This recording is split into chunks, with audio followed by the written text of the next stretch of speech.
God of Trash, Cultivation LitRPG by Noct. Chapter 101 to 109. The speeches were just as boring as Rhys dreaded they would be.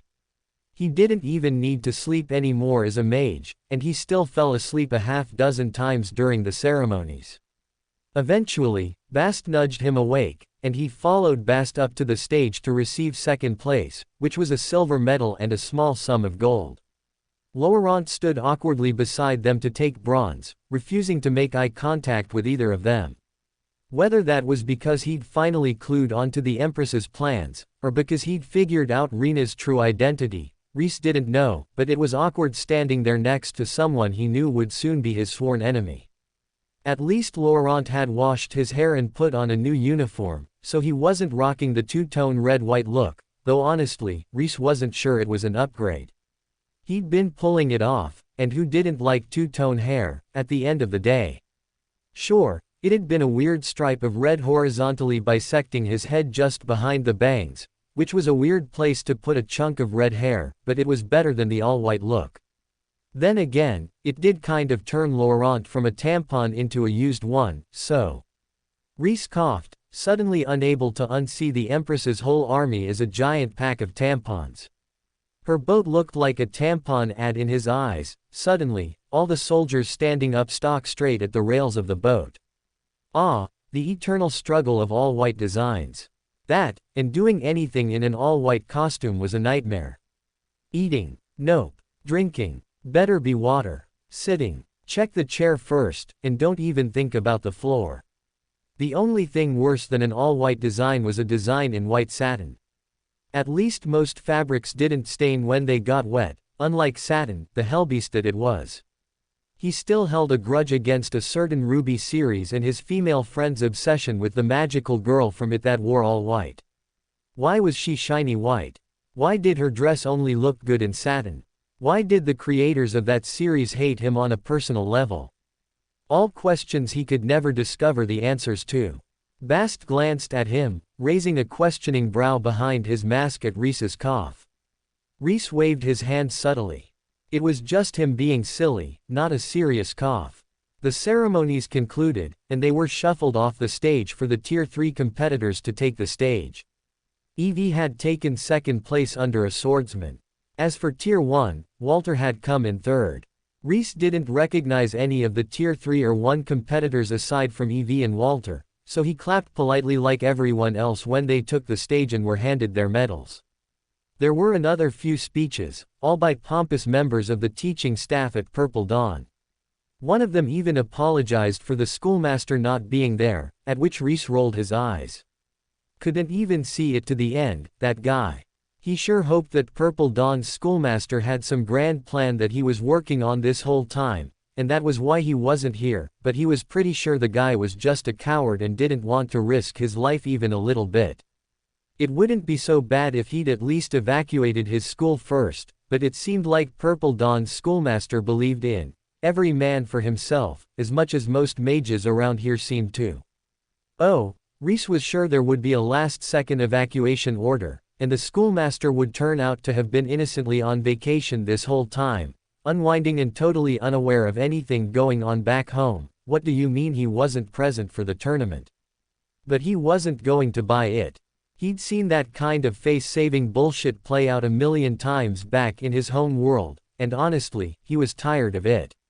He'd rather take a leader who owned up to getting the hell out of Dodge over one who lied and pretended they just happened to be elsewhere any day. At least the first leader admitted they'd done wrong and basically gave up any chance at ever being a leader again, as they should, because someone that cowardly should never be a leader. The second one still thought they had a chance, and that pissed Rhys off more than anything else, not least because somehow, despite all logic, reasoning, and morality, that second leader was right, and sometimes idiots would fall for their transparent lie and re-elect them. Not that schoolmasters were elected, but still. He'd rather have someone who owned up to their mistakes over someone who lied their way out of them, any day. Unless Purple Dawn's schoolmaster had a rock-solid reason to abandon his school to the Empire, the guy was quickly moving to Rhys's permanent shit list. He held grudges. He was trashy like that. At last, it was time for the food to come out. Rhys had slumped down in his seat again, on the verge of drifting off, but he sat bolt upright at the scent of delicious food. The first course was a delicious lemony chicken soup, one with a mysteriously silky broth. Every bite warmed Rhys to the core, and invigorated his newly formed vitality-soaked body. The tomato had been obvious, an absolute blast of vitality, so much so that it had hurt. This food was subtle, a warm trickle that quietly boosted every part of his body without harming him or posing any risk of harm, but for all that it was subtle, the vitality contained within it was no less pure or powerful than the tomato had been. No, it might have been more powerful, if all he looked at was the purity and strength of the vitality in the food, and disregarded the small quantity this soup contained. If he hadn't already imbued his body with the vitality from the tomato, he could have attempted the same here. The primary difference was that this soup held far less vitality than the tomato, so he could only strengthen a tiny amount of his body with it, whereas the tomato had held such a huge quantity of vitality that he'd almost harmed himself eating 2 of them. There were still many courses yet to come. Rhys finished his soup, licked his lips, and sat back, waiting for the next course. So far, his experiences with imbuing food with mana were limited to cheap tricks for the potato chips, and borderline harmful techniques for the tomatoes. This delicate, subtle, yet powerful food prickled his mind, drawing forth the possibilities of magical cooking. For now, all he needed were cheap tricks, but in the future, maybe he could pursue the path of magical cooking, just for fun and deliciousness. What was more trashy than pursuing a random path for hedonism's sake, after all? And food was supposedly the way to a lady's heart, not that he would know. But maybe in the future, it would be a good thing to have in his back pocket. It would have to wait until he figured out how to survive in the Empire and then how to release Straw, but it was something to consider, if he ever came upon a block of free time. Of course, it was outside of his path, so it wouldn't do much for him in general, but who knew? Maybe he could find a way to bring it into his path. Or maybe he'd just pick up some bonus skills for fun. That was an option, wasn't it? Everything didn't have to be dead focused on his path. He could take some time and work on other skills. Can I? Rhys wondered, as the next dish appeared in front of him. Salad this time, a big pile of rabbit food. Wrinkling his nose, he took a bite of the crunchy salad to be polite, and almost died from how delicious it was. Leaves were not supposed to taste this good. They had taken lead, and transmuted it to gold. Not only that, but some of these herbs and plants were clearly medicinal. Their power washed through his body, opening his mana passages and unblocking choke points as they scoured away impurities. Rhys pulled the impurities they lifted out of his body into his core and piled them up there in preparation for the next trash star, but nonetheless, it was good to see his body refined, and the impurities put to use, rather than rotting away in the wrong part of his body. Still, was it an option for him to pursue random skills for fun that weren't related to his path? He was trash. He had trash skills and a trash body, a trash foundation and a trash fate. If he didn't put everything he had into his path, he'd fall behind, and who knew? Mages had long lives, but the secrets of higher-level magic took a long time to figure out, especially when one was forging their own path, or so he'd read, in the books he'd borrowed from Az. Maybe he was so trash that he'd run out even his long lifespan and die before he achieved immortality or godhood or whatever, if he did anything but keep his eye on the prize. A flinch could mean death for a mediocre, no, lacking talent like him. Looking away from his path for an instant might mean losing out on the precious seconds he needed to obtain insights that let him progress to the next stage, versus die out like a nobody and return to dust, without even a name recorded. As the empty salad plate retreated, to be replaced with a hunk of dark red meat that Rhys couldn't identify, not that it mattered, it was delicious, and so was the molten caramel-colored au jus it was drenched in, he shook his head. His instincts were right. He couldn't veer off his path. He needed to pursue it to its end. Once he'd accomplished that, then he'd have plenty of time to pick up extra skills, faff about, do whatever he wanted. Until then, though, he couldn't let anything get between him and advancement, or else he might never see the end of the path he walked. That was the most important. It was why he was here, Probably, not that absolute existence had given him any more pointers since his arrival, but more importantly, mages could live for ages, millennia, even, under the right conditions, with the proper advancement. His route to eternity was through the trash, whether he liked it or not, and honestly, he was pretty happy with it. Other people had to fight over resources and battle for the optimal herbs and most perfect mana, while he got to slop around in the filth and still get stronger. If he could choose, well, he probably would have chosen something that could cast fireballs, but aside from that, trash was a great choice. There were literally no downsides, except for being filthy and smelling like trash and having to spend most of his life in this world in trash piles, but those were all tiny downsides compared to the awesome power he could unlock through the trash, that no one else seemed to understand how to unlock. His mind drifted to the impure wells. There had been one in Infinite Constellation that was full of trash and absolutely toxic as a result, or maybe it had been toxic to start out with, and them adding their trash had actually diluted the horrifically toxic sludge it had begun as. Either way, the one here in Purple Dawn was exponentially worse, as it was full of pure curse power, which was pure nasty and hideously corrosive. If Rhys didn't have ways of dealing with it, he didn't know what he would have done. He shook his head, saying a silent prayer for all the idiots out there using curse power. It really wasn't a good idea. Unless they were like Sable and had some bloodline or technique to mitigate the damage curse power did, they were basically throwing away their future in return for power right now. After all, curse power let one use curses, which were highly powerful and well above the level of the mage using them. Usually, Rhys would have absolutely dominated in the tournament if he had used that Cold Hands one, though obviously that was a bad idea, using the illegal power in front of God and everyone when he had a sentence on his head from Ernesto already, but curse power was so destructive, now that Rhys had experienced its full corrosiveness, that using it was basically throwing your future away for power now. He'd done Walter a service by taking the curse away from him. Really, Walter ought to thank him. Avenging his family was all well and good, but Rhys was pretty sure Walter's family wouldn't want him to throw his life away to avenge them. Better that he grew up strong the normal way, though given that he was still Ernesto's student. Rhys wouldn't be surprised if he was still using curse power. He glanced down the table at Walter, extending his mana to sense the boy's mage powers. As expected, there was a tiny gleam of curse power in Walter's mana. It was well hidden, better than before, even, but it was there nonetheless, the corrosive gleam of curse power tucked away under Walter's mana. Rhys pinched his chin, regarding Walter thoughtfully. I wonder if he found a new curse. I'd like to have a few more to use for when I need them. Walter noticed him looking and narrowed his eyes, glaring death at Rhys. Rhys smiled and waved a little, then turned back to his meal, secretly deeply satisfied with himself. I finally got to be my favorite type of villain.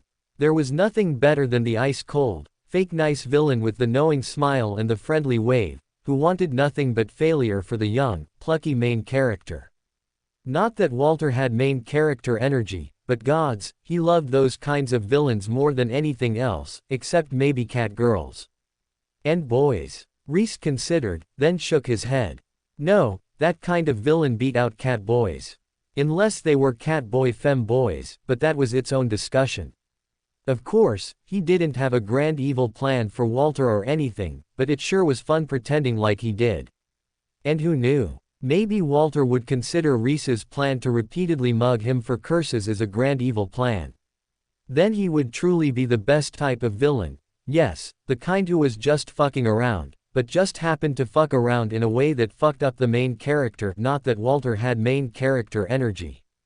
Rhys's grin grew even eviler as the thought sunk in, and he nodded menacingly to himself. Down the table, Walter squinted, confused more than anything. What the hell is he doing? The meat retreated, replaced by a soft, delicate piece of white fish swimming in a buttery broth. Rhys took a bite, and felt pure mana and deliciousness melt on his tongue. The pure mana in his core reacted, melting and swirling around. He'd thought all the droplets were merged, but now, he discovered that they had actually remained discrete, until this moment. They mixed together into something.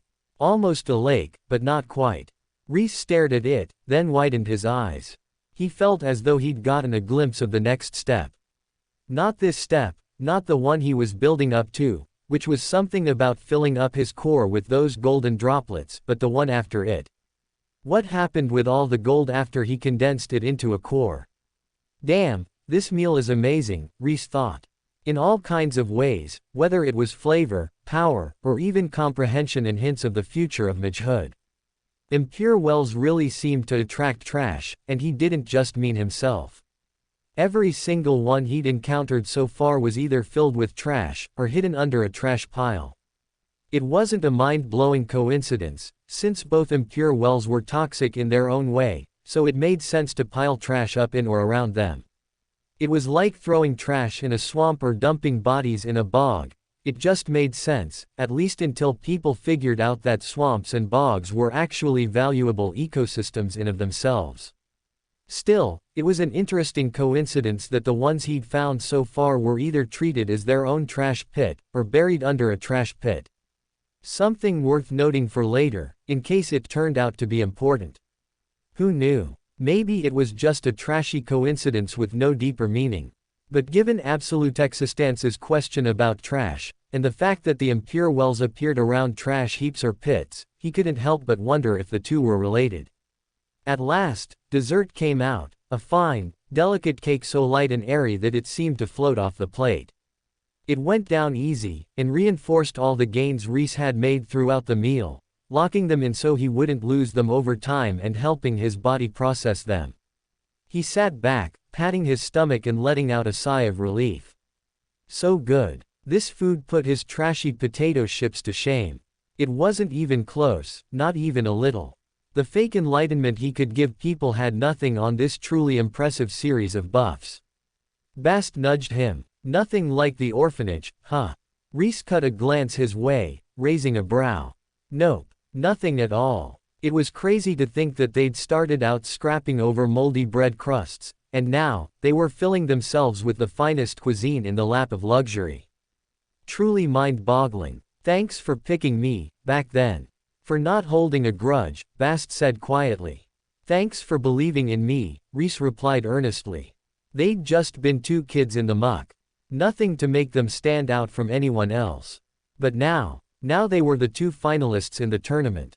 Rhys had the freedom that came with a scrap of power, and Bast was the Sword Saint's apprentice. Both of them had come a long way, and they still had a long way to go. There were trials to come, and dangers looming, but for a moment, for one glorious moment, they sat in warmth and comfort, full of delicious food, and just enjoyed one another's company. Just two orphan boys, who were now so much more than the scrappy, filthy kids they'd once been. Rhys glanced at Bast, and for a moment, he saw that boy he'd seen when he'd first arrived, just a little bit more muscular than the other kids, a cruel glint in his eyes and no one on his side. And then he blinked, and Solaire once more sat beside him, cloaked in white, his powerful master not far from his side. The other contestants started to rise.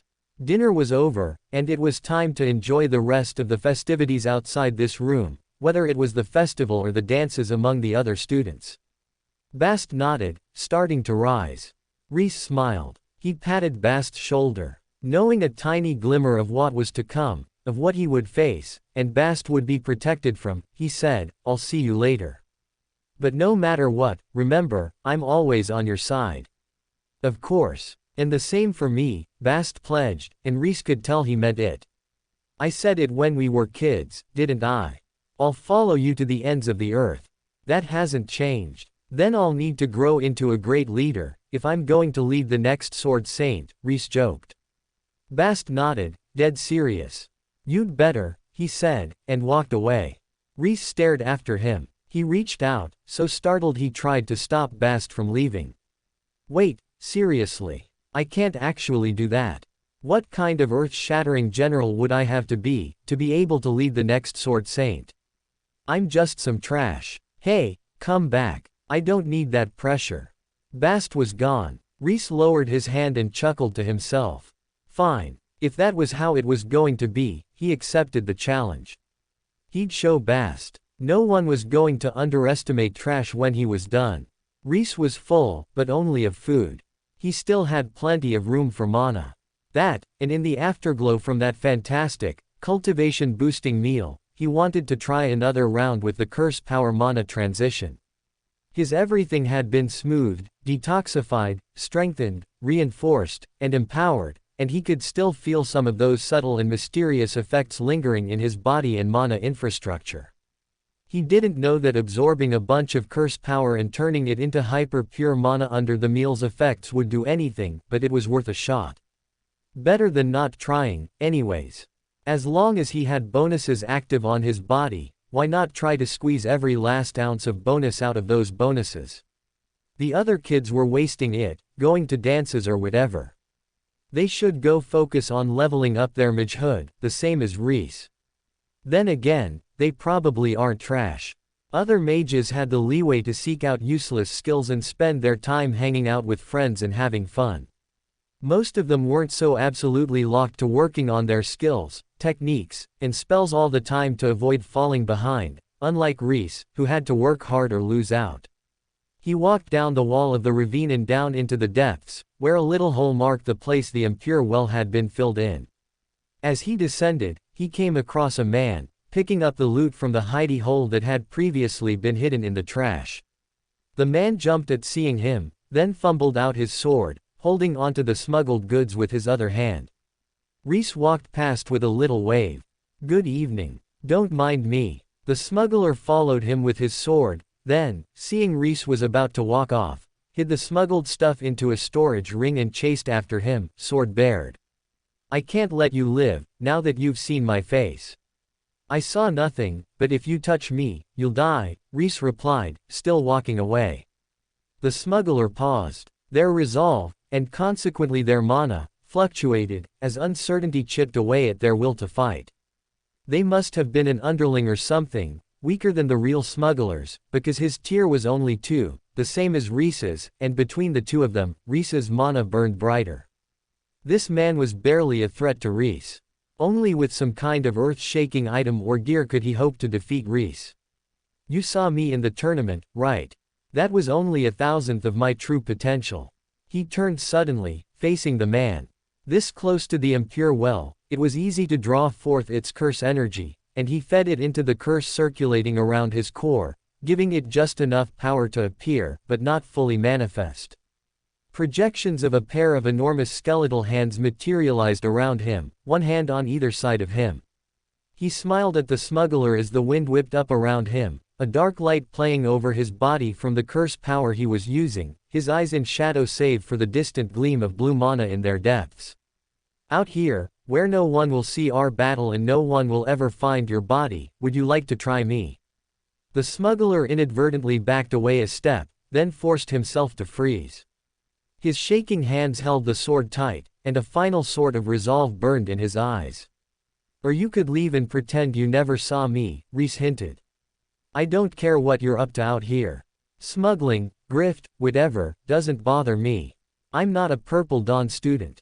Purple Dawn's business isn't my business, so you can rest assured that I don't give a single shit about your plans." The smuggler hesitated. Rhys snapped his fingers. The projections rushed forth from beside him and closed in on the smuggler. The smuggler held his ground until the bones loomed over him, and the cold sensation of the curse fell over him, then turned and ran. Bluff 7 greater than 10. Rhys stood there, watching him go. He really didn't care about the smuggler. He could have beaten him, sure, but there was no need to commit violence if he didn't have to. Just because the world's logic was to attack everyone on sight, didn't mean it had to be Rhys's logic as well. Scaring off the smuggler worked just as well as killing him. No, better, because no one would come after Rhys later to get vengeance for their dead underling or friend or whatever. Sure, the smuggler could tell someone about Rhys having a curse, but 1, he'd already successfully hidden the curse from the Alliance, and he was confident he could do it again, and 2, if the man was dumb enough to try it, Rhys would reveal that he was the smuggler.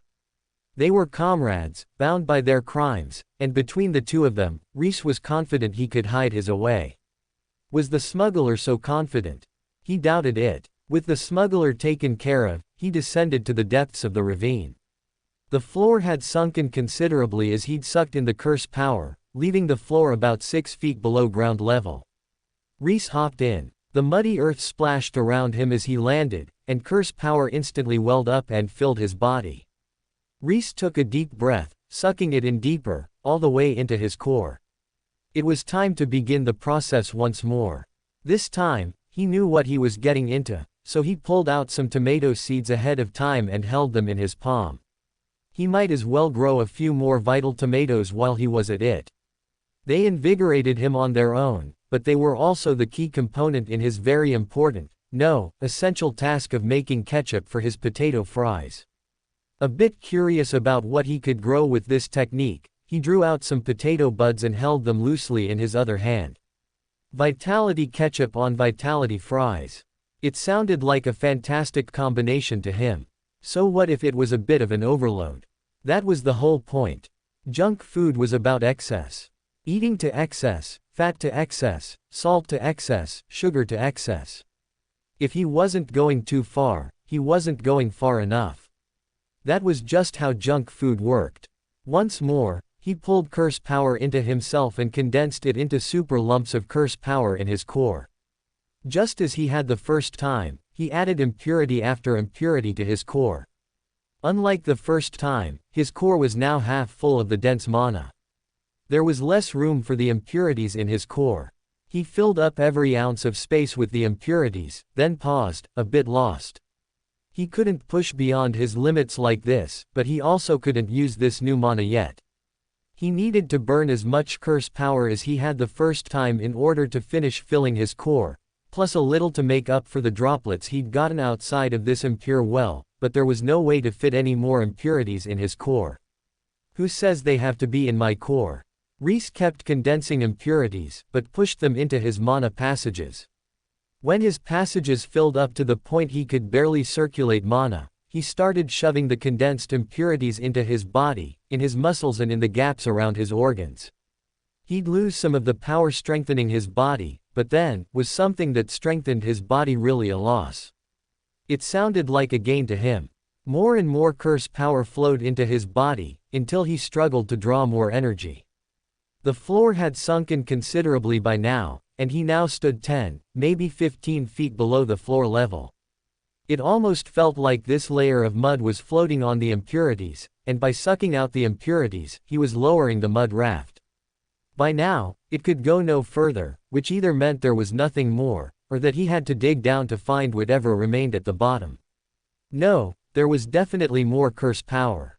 He could no longer reach it from here, but he could definitely dig down to find more. Rhys shoved the last dribble of his ordinary mana into the impurities, and they ignited. Pure mana burst out in every part of his body. It couldn't even flow through him, since every space and every gap was full of the dense impurities, which were rapidly transforming into pure mana. He was a human-shaped lump of pure mana, and his body and mana passages were suffering for it. It was as if he'd immolated himself inside and out with boiling water. There was no escape. The mana filled him up on all sides, and there was no shedding the heat. Rhys clenched his hands around the seeds and the buds. The potato buds instantly took root in his body and sucked out some of the excess mana and vitality, since they were ordinary plants that simply needed mana or vitality to grow. The tomato seeds took a little longer to grow. A few of them exploded, and one outright burst into flames, but he'd fished out more seeds this time, and as a consequence, 3 of them burst to life and helped to suck excess power out of his body. All the while, Rhys bathed in the pure mana. His whole body was inundated in it, and every ounce of him soaked it in. The pure mana wasn't destructive, like the earlier energies had been, but instead, it strengthened him on its own, even without his guidance. His body grew stronger, and the vitality he'd ingrained in his cells last time grew more intense. Self-regeneration 55 greater than 60. Heat resist 18 greater than 21. In his core, more gold mana condensed. It filled up his core, and he felt a profound transformation take place, one he himself barely understood. The strange sensation rushed over his whole body, and the gold orb in his core solidified, becoming something real. There was something more to it, though. More he could do. Rhys hesitated, then reached out and pushed at the orb. It moved, soft and malleable. Instantly, he knew what to do. He pushed it from all angles, condensing it down as if it were an impurity. Down, down, down, until it was a small orb, bigger than the seed-sized condensed impurities, but far smaller than it had been. Now it was a shiny marble, big enough to pinch between his fingers, but infinitely harder and denser. He could use this mana now, he understood it instinctively. At the same time, he knew that these golden orbs were what he needed to advance. If he used the mana in this golden orb lightly, he might lose his advancement, and if he condensed more in the future, he might advance again. The gold mana was far purer and more powerful than ordinary mana, to the point that it was almost incomparable, but to condense even a droplet of the gold mana required far more input than ordinary mana. Core formation Tier 2 greater than golden orb Tier 3. Potato sprouts rose from one hand, and tuber-heavy roots dangled through his fingers. In his other hand, tomato vines coiled up his arms and across his chest, laden with fat red fruits. The second he reached Tier 3, he had no longer needed to vent either mana or vitality, his more powerful body could handle more of both energies now. He stripped the fruit from the tomato vines and removed the tubers from the potato's roots, then put the plants away. Right now, while the fire was still hot, his buffs were still going, and he'd just advanced, he wanted to focus on continuing to level up. Instead, he drew out his broken shovel and dug down. His newly Tier 3 body was so strong that the mud splashed away like water. A few digs down, and he broke through the mud into a pool of pure curse power. Down below it, at the very depths, something terrifying yet familiar awaited him. Rhys's eyes shone, and he grinned. It was time to condense more of the gold orbs, and firm up his tier. And maybe, if his guess was right, he'd get another bone from that horse and rider curse he'd found at the bottom of the first well.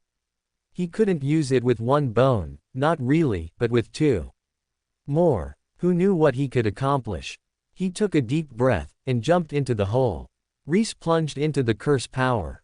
The curse power was dense enough to become a liquid, but it didn't support him at all. He sunk straight down into the depths of the well. Curse power poured directly into his body, soaking into every pore and sliding through every vein, coiling into his core. It would have been insidious, but Rhys drank it up like a gamer sucking down toxic energy drinks. More, more. Give me more. His technique was the same. Compress, compress, compress, ignite. He drew out the potato plants and pulled out a new handful of tomato seeds to continue growing his crops whenever the vitality grew overwhelming, but his body was different now, and it took far more to overwhelm it. Down, down, down. The black liquid swirled around him, translucent enough that the sun could be seen overhead, but too murky to see the bottom. Rhys gazed straight down, as he condensed another golden orb in his core. There was something at the bottom of this well. The first bone he'd captured from the first rider trembled, as if it sensed its compatriot. Another piece of the same curse was at the bottom of this well. As he plunged, a thought wiggled at the back of Rhys's mind. What if this curse was pieces of straw? Immediately, he dismissed it. The timeline didn't add up. Infinite Constellation School had been tossing garbage in the hole for far longer than Straw had been imprisoned, and that skeleton at the bottom, the one who had held the Sunshine Sword, he still possessed right now, too afraid to use it in fear it would shatter, had died a long, long time ago, presumably fighting the very same rider Rhys had vanquished. Plus, Straw wasn't a rider, nor did the rider look anything like Straw or emit anything like the kind of pressure Straw let off. Still, he felt like the thought wasn't far off. Maybe it wasn't Straw, but a different remnant weapon. Some other cursed being built by the former Demon King, torn apart and scattered over the lands. Was that Straw's fate, then? Rhys frowned, worry creeping up from the back of his mind, but pushed it down. Straw was a straw man, at the end of the day. Even if he was torn apart, he'd still survive the experience. Not only that, but the sensation he got from Straw, and the sensation he got from a fragment of this cursed being, were incomparable. Straw was a weirdo, and sometimes he'd felt stranger danger around the guy, but ultimately, he was just a guy trying to live his life, who'd had an unfortunate history the Alliance couldn't overlook. This curse felt actively malicious, as though, were it reformed, it would tear the Alliance down with its own 2 hands and 4 hooves. Comparing the two, the relatively harmless straw was probably just imprisoned somewhere Ernesto could access, at that, whereas this one had been ripped to shreds and sealed away with extreme prejudice. To put it simply, straw is like a red-colored numbered dog whose valuable experimental material, and this writer is more like the dangerous silver-haired man who picked length over girth. Both could be considered evil, from a certain perspective, or at least, non-human, but one of them was actually a nice guy deep down, and the other one wanted to hijack the planet for Genova, or whatever. No, wherever Straw is, I bet he's in one piece, Rhys decided, nodding. If he was wrong, at least now he knew to also look for a dismembered or pieced-apart Straw. Damn, if they really did tear him apart, talk about a straw in a hay bale. He shook his head. Hopefully they hadn't torn Straw apart to, well, straw. Even if he spent the rest of his life looking, he wasn't sure he could find all the bits of straw that went into a straw man as large as Straw had become, when provoked. That thing had been massive. Bigger than the town they'd been in. He had to believe in Ernesto's greed and desire to have the whole Straw here to study, that, and he wasn't sure whether tearing Straw apart to absolute shreds would kill the man or not. Probably, right. Otherwise, what would constitute death for the construct? Burning and nothing else. It was the kind of hardiness that would let Straw survive the destruction of all the former Demon King's weapons, he supposed, but damn, what an impressive hardiness if so. I kind of doubt you have to go that far to kill him, but who knows? He already had vitality embedded in his cells and a body with high self-regeneration. If his skills kept scaling like this, he could very well see a distant future where someone had to crush his every cell to kill him. It was a distant future, to be sure, and he wasn't sure Straw was that powerful, but it was possible. Guess I won't discount that possibility, then. As he thought, he continued to suck in curse power and condense gold orbs in his core. He had the distant feeling that he was doing this whole magehood and leveling up thing wrong. He could recall a few novels that had this kind of power style, and he was pretty sure the protagonists had only made one gold orb, not lots of them, but it seemed to be working, so who was he to tell this world that its cultivation system was a little wonky? Besides, this was reality, and that was novels, so between the two, wasn't this one the more likely one to be the true answer? Or maybe this world's just weird. All things were possible, after all. It wasn't like he understood the basic mechanics that made magic tick. In the terms of his homeworld, he was doing chemistry, not physics, bashing together chemicals to see how they'd react without understanding the basic mechanics of how electrons moved from chemical to chemical during the reactions to form the new materials that came out the other side. And he certainly wasn't doing mathematics, or figuring out the theoretical basis from which physics could be derived, though honestly, sometimes he kind of got close, like when he pondered the basis of trashiness or considered the deep implications of a new skill. One way or another, though, he definitely wasn't doing physics. Rhys hit the bottom of the well. He stood there, sucking in curse power. From here, he could already see bones shivering up from the floor of the ground, taking the shape of the horse and rider once more. He lifted his hand, and the rider paused, taken aback. "Give me a moment, okay?" Rhys asked. The rider froze. Whether it was obeying him or not, Rhys didn't hesitate. He sucked in powerfully. Curse power rushed into him from all directions. He compressed, then ignited it, compressed, then ignited. Another 2 balls took form in his core, and the last of the curse power drained away. He dusted off his hands, then drew his familiar broken sword and assumed a defensive stance. Lifting his free hand, he egged the rider on with a simple beckoning gesture. "Come on, big boy. I've got a hankering for bones, and only yours will do." He paused. "No, that didn't come out right. Let me try again." The rider reared and charged, lifting a spear in one hand. Rhys sighed. He lifted his sword to meet the rider's charge. Fair enough. The rider closed in. The horse's hooves pounded the muddy earth, splashing up gunk as it ran. Rhys spread his legs and narrowed his eyes, holding his sword up, full of resolve. He'd meet this rider's charge, or die trying. The second before the rider's spear and his sword met, Rhys tossed a chunk of heavy metal at the rider and jumped to the side. The rider whiffed, racing on toward the wall, and the metal landed in its lap. Rhys stuck his tongue out at its back. Only idiots would try to meet a rider from the ground. He'd get thrown around like a chew toy if he tried to hold his ground. The rider grabbed the metal and held it up, meaning to throw it away. Rhys pointed. The chunk of metal became a heavy cauldron, and the rider slid to the side, almost falling off its horse. Yes. Rhys dashed in, running toward the side opposite the side the rider was falling off the horse. He jumped up and kicked the rider from this side, pushing it further off the horse. The rider fell sideways, thumping to the ground beside its horse. Rhys pinned it down and hammered it, just like he had on the stage with Bast, but this time, he hit harder, hammering the skeleton's head. He didn't use any tricks or traps, just his raw strength at his newly gained Tier 3. The skeleton clawed at him, but it could only scrape his skin, and his empowered regeneration healed such shallow wounds in a few moments.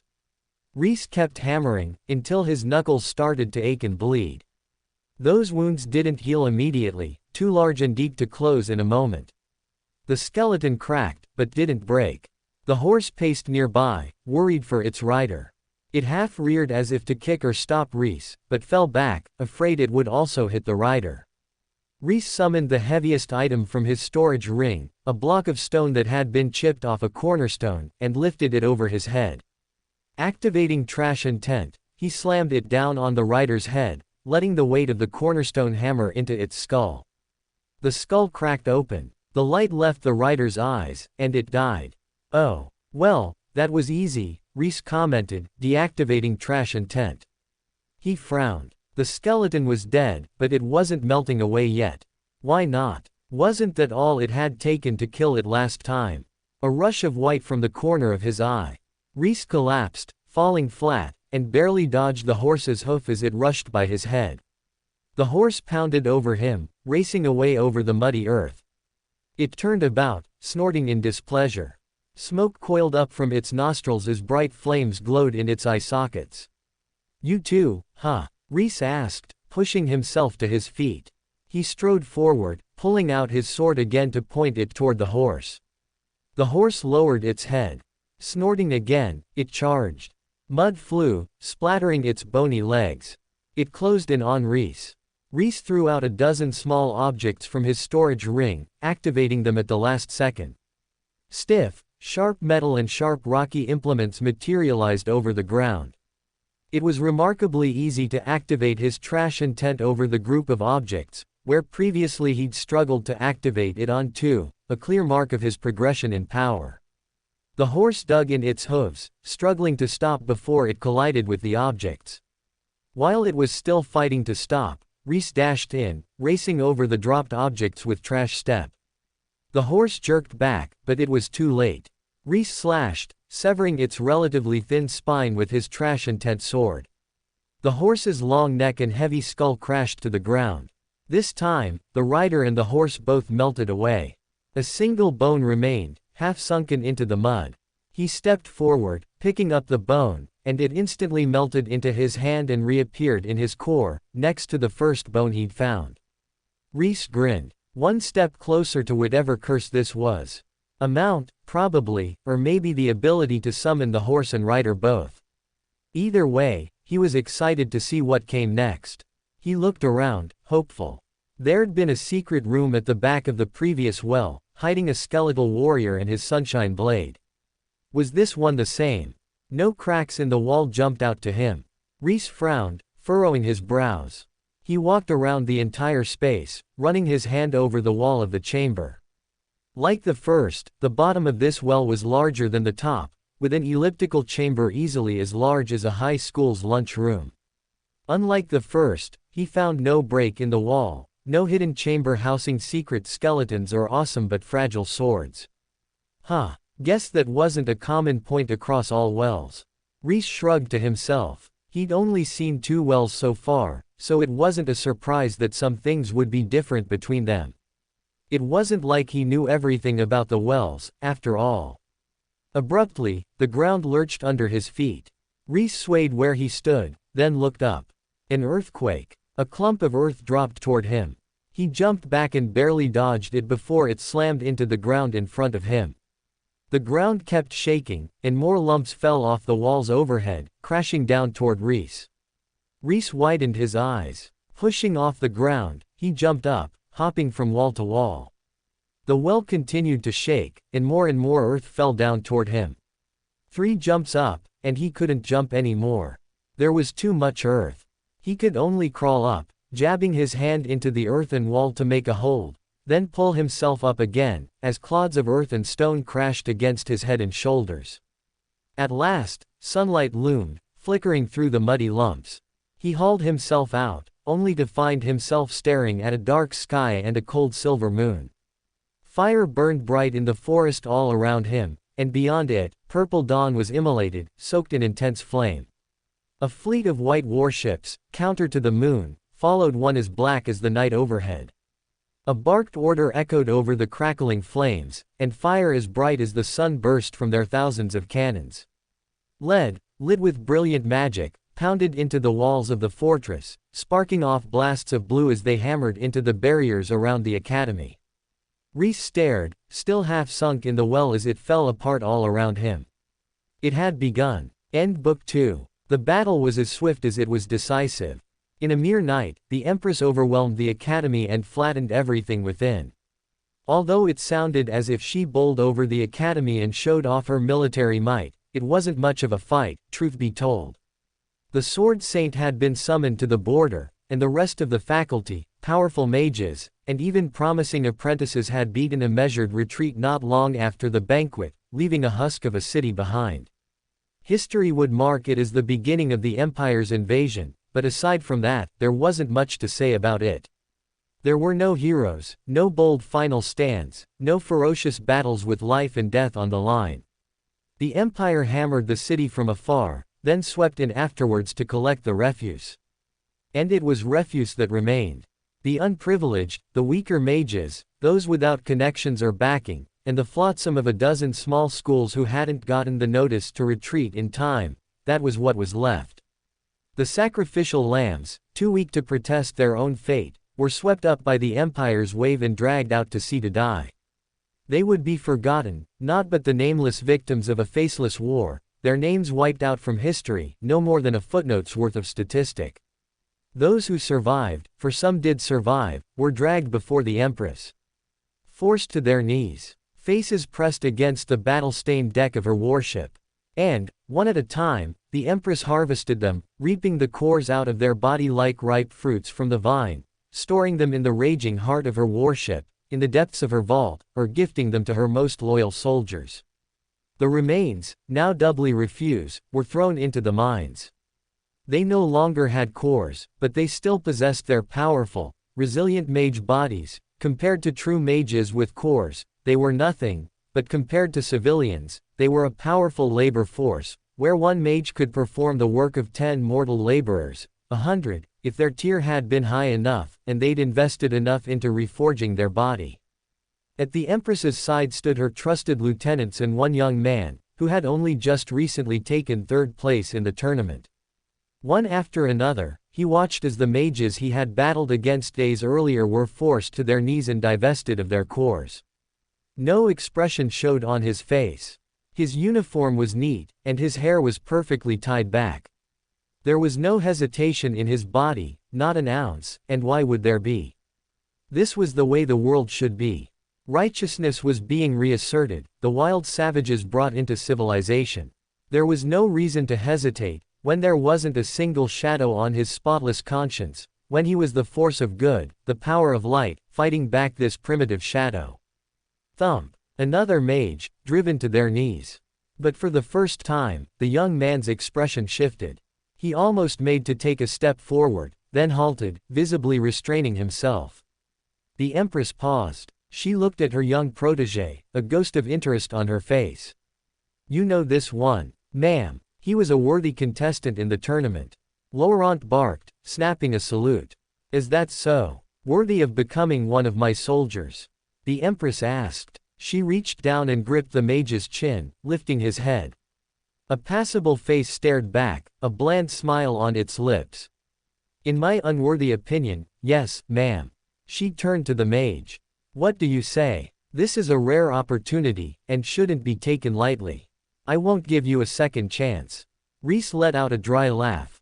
With all due respect, ma'am, I'm nothing but trash.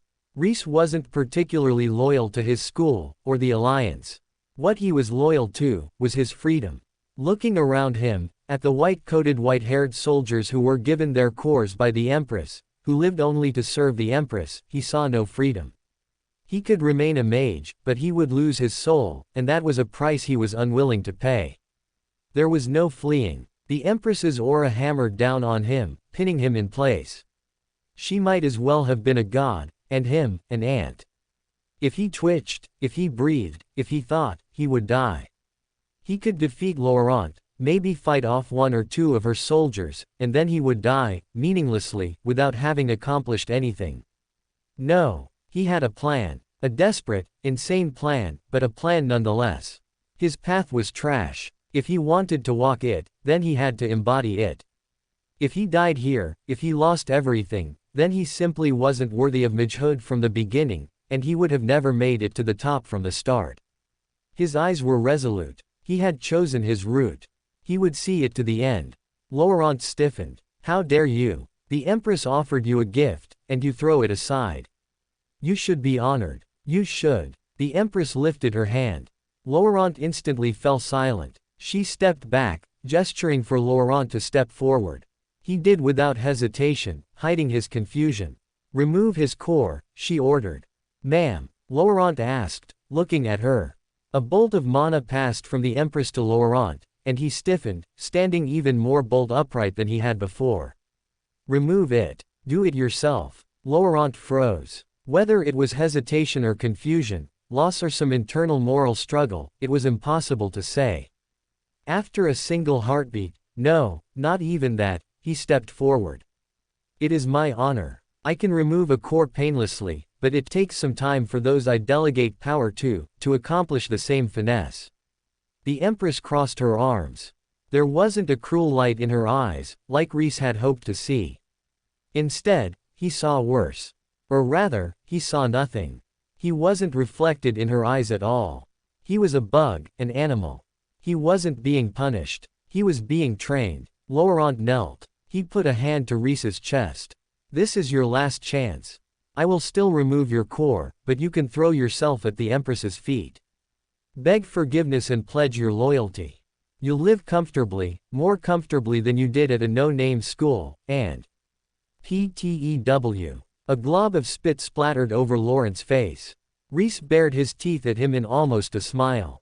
Stop barking and get it over with, bitch. Laurent's face turned steely. He lifted his hand and plunged it home. Screaming echoed over the ship. The mage in his grasp convulsed. And then it was done, and he held the gleaming orb in his hand.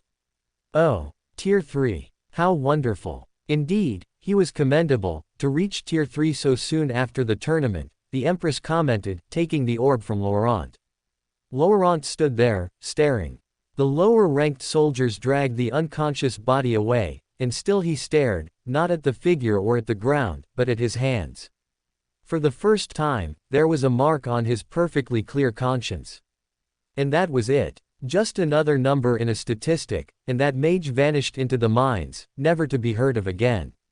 Hard work, like all the others, supported by thin gruel and muddy water, now that they needed to eat and drink again, chipping away at the walls until the vein was mined down, then digging deeper, in the sludge and the grime and the filth. There was no hope. Their cores were gone, their magehood shattered. Not a scrap of mana would enter a single mage's body. No, they were no longer mages. Not mages, not mortals, but something lesser than both of them. Husks. Husks without hope, their every waking moment policed by the Empire's soldiers, their short nights without dreams, because dreams were no longer allowed to them. In this manner, 3 years passed. Down in the depths, a husk worked on the stone.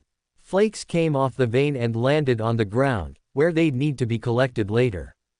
1,000 other anonymous husks moved around them, clad in the same filthy rags, soaked in the same grime that no amount of water could fully remove.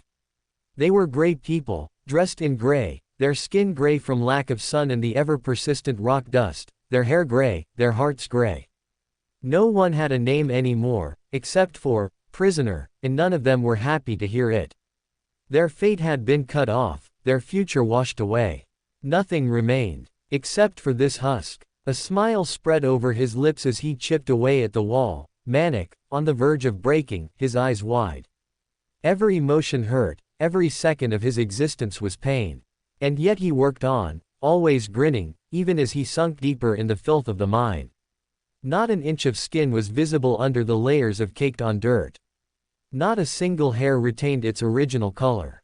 Even his eyes were a muddy brown-green, as if they, too, were filthy. A boot slammed into his shoulder. He fell to the ground, sprawling in the dirt. A guard in a gleaming gray uniform, not gray from the rock dust, but gray by design, stood over the prisoner, arms crossed. He was only Tier 1, the lowest rank of mage possible, and the core he'd been given was tattered and old, on the verge of winking out entirely. This was punishment duty, and his furrowed brows and dark demeanor indicated he knew it. Prisoner. State your cadre. The grimy figure mumbled something, slowly pushing up from the ground. The guard glared. Louder. 7E. The guard kicked him again, lifting him off the ground and throwing him into the wall. That's 7E, sir, from you. 7E, sir. The guard's gaze darkened. He chased after the prisoner and kicked him again. With respect. You treat me with respect, prisoner. You don't. Another guard caught the first by the arm. Stop. You'll kill him. The first guard looked down. The prisoner convulsed. Blood ran from his nose and eyes, and dribbled out of his mouth. He snorted. So fragile. Pathetic. He has a death wish. Been volunteering for waste duty in the most toxic mines since day one. Don't give him what he wants, the second guard warned. The first guard glared down at the prisoner for one more second, then spat and turned away. Piece of shit doesn't deserve the rest. He should keep working here for eternity. The second guard laughed. It'll feel like it, won't it? What a pity, to have a mage's lifespan and durability, but become absolutely powerless. Sometimes I wonder if our Empress is too cruel. No such thing, for these savages. The two guards walked away, chatting as their boots faded away. Behind them, the prisoner slowly stopped convulsing, then sat up, wiping the blood off his face. He looked at the pile of slag beside him, then reached out. His hand shook, body deteriorating from all the toxins coursing through it. His palm landed on the detritus, and he pulled inward. The gunk rushed into him. Through his arm, past heavy buildup of impurities, beyond his shattered mana passages, into the hole where his core should have been. There, they joined a star. A star that was denser, heavier, and more toxic than any star he'd made before. One that loomed in his body, building and building, but never able to ignite. That one spark he needed eluded him, as mana refused his call. His core had been removed, his future cut off. The world of mages was denied to him. But he didn't give up. Not for a second had he given up. For the last 3 years, he'd sought out trash, filth, garbage and refuse, and absorbed all of it. No matter how toxic, how disgusting, he'd pulled it all into him, and without a core to shield him from it, paid the price. Some nights he laid awake with fever. Some days, he spent the whole day convulsing in bed, his hands clawed against his chest, scratching invisible spiders off his skin.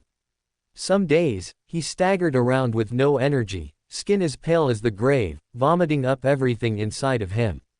And yet, he persisted. This was his path. This was his lifeline. They could take his core away. They could take mana away. They could even take the system away. But they couldn't take trash away. He was in a world full of trash, surrounded by it, reveling in it. All the trash belonged to him, even if he couldn't ignite it or process it anymore, at least, for now. Every time he'd made a trash star, he'd wondered, what if he made it larger? Denser. Heavier. What if he kept piling trash on and never ignited it, piling up impurity after impurity until it collapsed under its own weight and ignited, the way a true star did. Now he had no other option. With no mana, he couldn't ignite the star.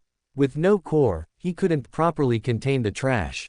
So he simply sucked it in, and in, and in, piling it up in the hole in his body the way he always had, more and more and more, no matter how many side effects and ailments he took on. More, and in that way, 3 years had passed. Had he doubted? Of course he'd doubted. He doubted every second of the entire route to this moment. But what else could he do? What other route was available to him? So he'd pressed on. Just a little trash wouldn't do it. Just a little harmless toxicity wasn't enough. Piling and piling, compressing, pounding it down, forcing it inward so he could hammer more on top, all for this moment. All for this day. Rhys narrowed his eyes after the guards, and pushed, compressing the star down with all his might. The trash trembled, unwilling to compress any more, and yet, he kept pushing. Pushing and pushing and pushing and pushing, until a spark. FWOOSH. The second guard looked back.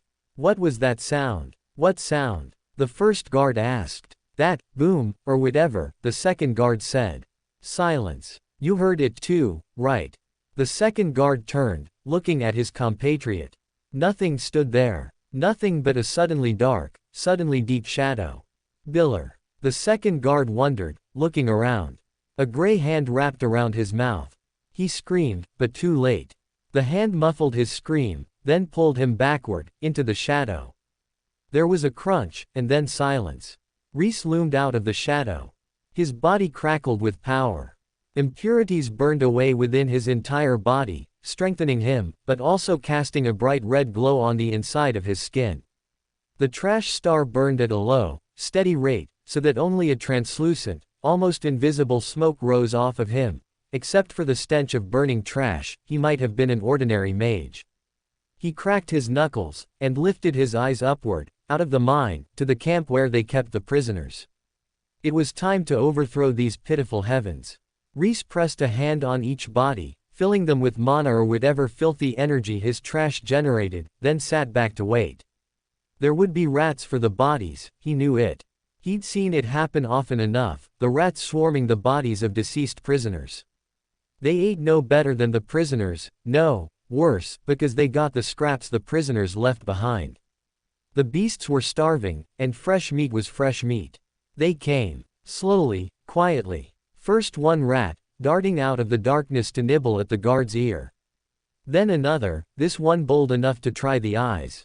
Then another, and another, and another, until a swarm of gray-brown bodies writhed over the dead guards, tearing them to pieces. As they ate Rhys's mana, and with it, they grew more maddened, more desperate. Their eyes began to glow a foggy green-brown, their teeth sharpened, and their chitters grew louder. The mana filled them, consuming them, until it colored every piece of pitiful mana that existed in their tiny bodies, then overwhelmed it, then reforged it, making them more, making them strong. The rats stopped eating. Only skeletons remained. Rhys snapped his fingers, and they whirled, all facing him. The two of them shared one mana, one thought, one mind. He felt their hunger, and they felt his hatred, his desires, his need for revenge. He'd spent too long here to remain neutral, to see it from the outside, to be, walking his path, and no more. The guards were brutal. They attacked children, women, and men with impunity, forced themselves upon those they favored, played games with the prisoners' minds and bodies. They had left the path of humanity, and strode upon the path of beasts instead. So it was fitting that he killed them with beasts. Rhys strode forth. He was in the deepest part of the mine, where the most toxic stones existed. Magical mines, it turned out, were little different from non-magical mines, save that some of the ores within them possessed magical properties for the better, but also for the worse. He'd seen prisoners die from touching the wrong vein, or lose their minds from seeking after the wrong ore. The guards just laughed and sent more bodies into the depths, careless of the casualties they incurred. Careless, but no longer. He would make them care. Even if it was only in the last heartbeat of their worthless lives, he'd make them regret it. As he walked, the rats darted out. They rushed off to their homes and hidey holes, calling forth the other rats, sharing their newfound mana with them. Their eyes, too, changed to a murky green-brown, and they dashed out to join the swarm, following their rat king, their savior. They connected to him, and felt the future he promised, the song of a fat meal and fresh meat, and that was all they needed to know. He was their king, he would lead them to glory. He swept past the other prisoners in Cadre 7E, the rats at his heels. One of them stood at the sight of him and stepped forward to block his path. His eyes flicked at her numbly, registering her face. He recognized her, her once blonde hair desperately smeared with mud to avoid the guard's lustful eyes, her pretty face ruined with silt and grease to become unappealing, so she could survive. Her name, he forgot. Names weren't meaningful down here. The guards beat those who remembered them and dared to use them. He'd kept his name close to his heart, and never spoke it, but he knew there were prisoners down here who no longer had such a treasure, who had been completely, utterly forgotten. She wasn't one of them, but casting his eyes to the side, he saw a wreck of a man who had, a skin and bones figure who even now gazed at the wall with hollow eyes and chipped endlessly at bare stone, unaware he wasn't mining a vein any longer. "Where are you going? They'll beat us all if one of us abandons our post," she reminded him, with a voice full of fear. The guards' beatings were worthy of her terror. They held nothing back, seemingly forgetting that the ones they beat no longer had any magic, and if they had imbued no regenerative powers into their bodies during their magehood, they had no ability to heal beyond that of a mortal. Prisoners came back broken, if they were lucky enough to come back at all. He glanced at her arm, at the lump on her forearm where it had healed wrong. It was their reality, but no longer. "They won't beat anyone anymore," he murmured, and gently pushed her aside. When they were both reduced to their bodily powers, their strength had been about equal, but with his renewed power, he could move her aside as easily as he might move a child. She stumbled aside, then blinked and stared at him, shocked. "You, how? Follow me. I'll get all of us out of here. I'll get the others," she said, and ran off. Rhys watched her go, then walked on. There was no point in waiting. In fact, it would be better to go ahead. The other prisoners would only be a liability to his first strike. After the first strike, then he would need their help, but at first, it was better if he went alone. They still had their empowered bodies, but no more. No skills, techniques, mana-empowered punches or spells. They could fight, but not meaningfully against the mage guards. Tier 1s could easily overwhelm them, save the few higher-tier body-focused mages who needed high-tier guards even without their cores. Rhys flexed his hand, looking at the back of it as he walked on. If he had to estimate, he was at Tier 3 with this trash star, as long as it kept burning. He had no idea if it connected him to the system, or if he had skills again, and he was kind of afraid to find out, but he had access to his techniques and spells now, one way or another. He would have to keep feeding the trash star to remain a mage, but that was no problem. He absorbed trash as he walked and breathed. He was surrounded by trash, wallowing in it. The other people around him were trash, so he could absorb their exhaled breath, their filth, anything they created. The mines were coated in rock dust, which was nothing but more trash, not to mention the slag, the human effluent, and the discarded scraps of clothes, eating utensils, and even long-abandoned bodies. All of them went into the trash heap in his soul. And the guards, well, the guards were the worst kind of trash. He lifted his head, gazing ahead. He looked forward to the next ones. He had some ideas he wanted to try out, and they were just the subjects he was looking for. Up ahead, a guard stood in a nook, separated from the other guards, as he lit a pipe. He looked up to find Rhys approaching and furrowed his brows. "Prisoner. What are you?" Rhys pushed off the ground. Trash steps sped his feet, and he reached the guard in the space of a breath. His hand landed on the guard's face and gripped it tight. He could have twisted so easily, snapped the man's neck, but he didn't. Instead, he looked the man dead in the eyes and drew inward, pulling on the man's life force, mana, vitality, everything, the same way he drew in all kinds of trash. Because that was all this man was, a tiny scrap of human refuse that hadn't discovered he was trash yet. That was okay, though. Rhys knew what he was. And he intended to use this man like the filth he was. The man didn't have time to scream. His face paled, his body went limp, and he collapsed to the floor, dead. Rhys chased him down, instantly putting a hand on the man's core, but he sensed nothing. He frowned. His second experiment would need a living subject, which meant it would have to wait. Jones, what was that? You messin' with that girl again. I told you, wait, till after work. I've gotta file reports if you do it on the job, a jovial voice complained from around the corner. Wait, but not long, it seemed.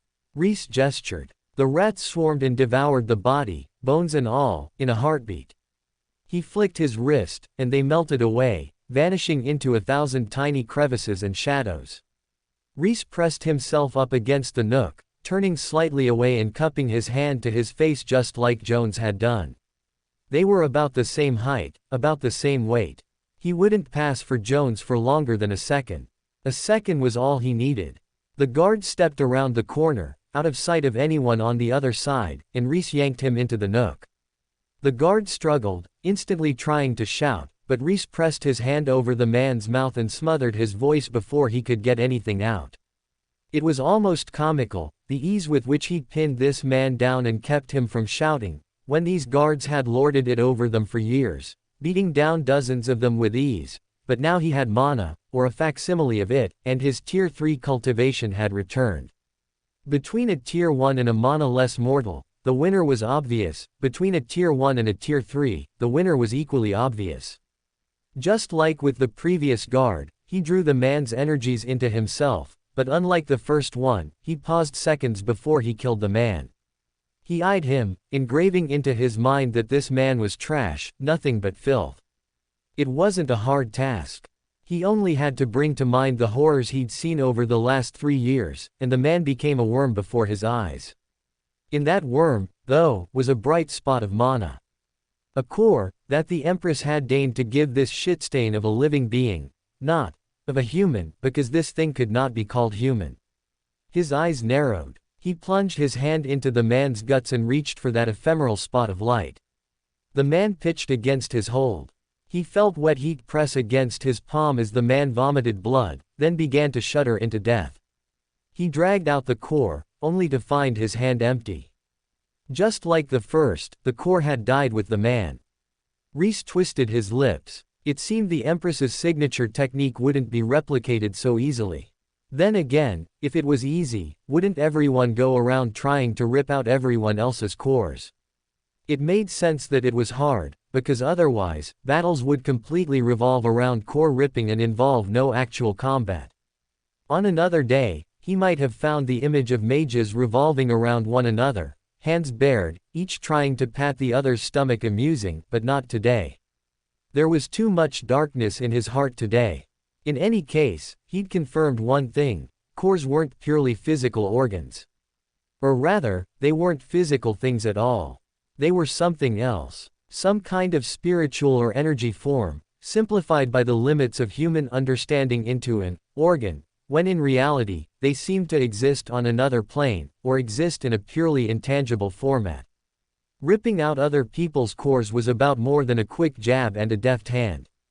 There was some fundamental comprehension he was missing. Some understanding about cores that he personally lacked, and until he figured out what he was missing, he might as well drain a lake with a sieve or kick a clay ox into the ocean, for all the progress he would make. He shrugged, turning his gaze upward. There were more vermin ahead. Plenty more chances to refine his technique. And if he couldn't figure it out, at least he didn't waste his time. After all, vermin had to be exterminated. Filth had to be expunged. He was the ultimate trash heap, and he needed to confine all the garbage into himself before he'd be happy. Samrin. Rhys tossed the body to the rats and pressed himself into the nook again. He wasn't aware of it, but a ghost of a manic smile clung to his face. More twisted lambs to the slaughter. And he was a willing executioner. Welcome to Fanfic Audiobook, your go-to place for immersive audiobooks. If you enjoy the content, don't forget to like the video and subscribe to our channel for more amazing stories. What's going on over there? Jones. Come out here, a guard demanded. Rhys clicked his tongue, tossing the latest body away. The rats swarmed without him prompting, growing used to the flow of these battles, if Rhys's one-sided assaults could be called battles. He'd managed to lure 2 more people into the nook, but it seemed like he'd reached the limit of what this guard station was willing to send forth without investigation. He subtly extended his energy, sweeping the cavern ahead of him. 3 guards remained, grouped up near the exit of the next chamber, their weapons out, bundled up in a defensive formation. They didn't react to the sweep of his energy, though he didn't know if that was because they couldn't detect it, or because they weren't looking for an attacker with mana. This energy, it was probably mana, but he needed some time to be sure of it. Time he could spend breaking himself, and everyone else, out of this hellhole of a mine. He'd figure it out after he got free. 3 mages, 2 tier 1, 1 tier 2. Rhys stretched. It was go time. Jones, I'm warning you, if this is a joke. Rhys rushed out from behind the corner. The rats came with him, surging in a wave, a carpet of brown black-gray fur. He gestured, and the rats raced ahead of him, charging the guard on the left. The guard had enough time to raise his sword before the rats swarmed him, and then he was too busy screaming and batting at his body to deal with Rhys or anyone else. Rhys closed in on the center guard. The center guard stepped forward, sensing Rhys's tier, and the tier 1 guard backed away. Fire crawled up the center guard's arms. He struck with his sword, and a wave of fire blasted through the air at Rhys. A projection of a green-brown translucent rat appeared on Rhys's shoulder. It leapt off and met the oncoming wave, neutralizing it. Before the man could fire off another blast, Rhys was on top of him. He punched the guard's head hard enough he heard a crack, then opened his hand and grabbed the guard's shoulder. He sucked the guard's energies into him, feeding them directly into the trash star. The guard's eyes glittered. With the last of his strength, before Rhys finished drawing his energy away, he slashed Rhys in the side. His sword carved through the thin robes Rhys wore and directly into his flesh. Blood poured down, and bone shone from beneath, the cut deep and gruesome. Rhys didn't scream. He barely reacted at all. After all the time in the mine, that level of pain meant almost nothing to him.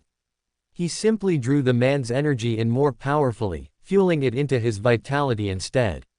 His wound closed, the muscle knitting, the blood running in reverse, the skin sealing shut, and then it was as if the wound had never happened at all, except for the gash in his robes.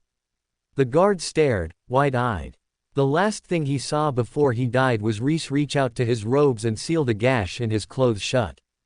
It was trash, after all, these robes made from the thinnest, most garbage fabric that was meant to be thrown away. A little bit of mana, trash intent, and trash enchanting, and the cut sealed right over as though it had never been. He raised his brows. I like these robes. The final guard, the one not besieged by rats or otherwise dead, turned and fled. Rhys watched him go for a few beats, then dropped the guard he was holding. His body blurred. A hand curled around the fleeing guard's mouth, jerking him to a halt and silencing him all at once. The guard trembled, and the stench of urine filled the cavern, more than it already did. Hold still and cooperate. I'll try to make this painless, Rhys promised, right in his ear. The guard directly passed out, going limp in his grasp. Rhys looked at him, then shrugged. Made it easier on him this way. Rather than trying to rip the man's core out immediately, Rhys rested his hand on the man's back, feeling for the most powerful concentration of power. With the man unconscious, he could spend a little time to probe the man's body, sending pulses of power in to sense where his mana was. He couldn't sense where a mage's mana was from the outside, the way EV could, but this close, when he could directly push his aura and energy into the other mage's body, he could track the flow of mana regardless. It took him a few moments, but then he found it. The man's core was about where Rhys had expected it to be, maybe a little higher, but in about the same place as it had been for Rhys. He lifted his hand to pierce into the man's body, then paused.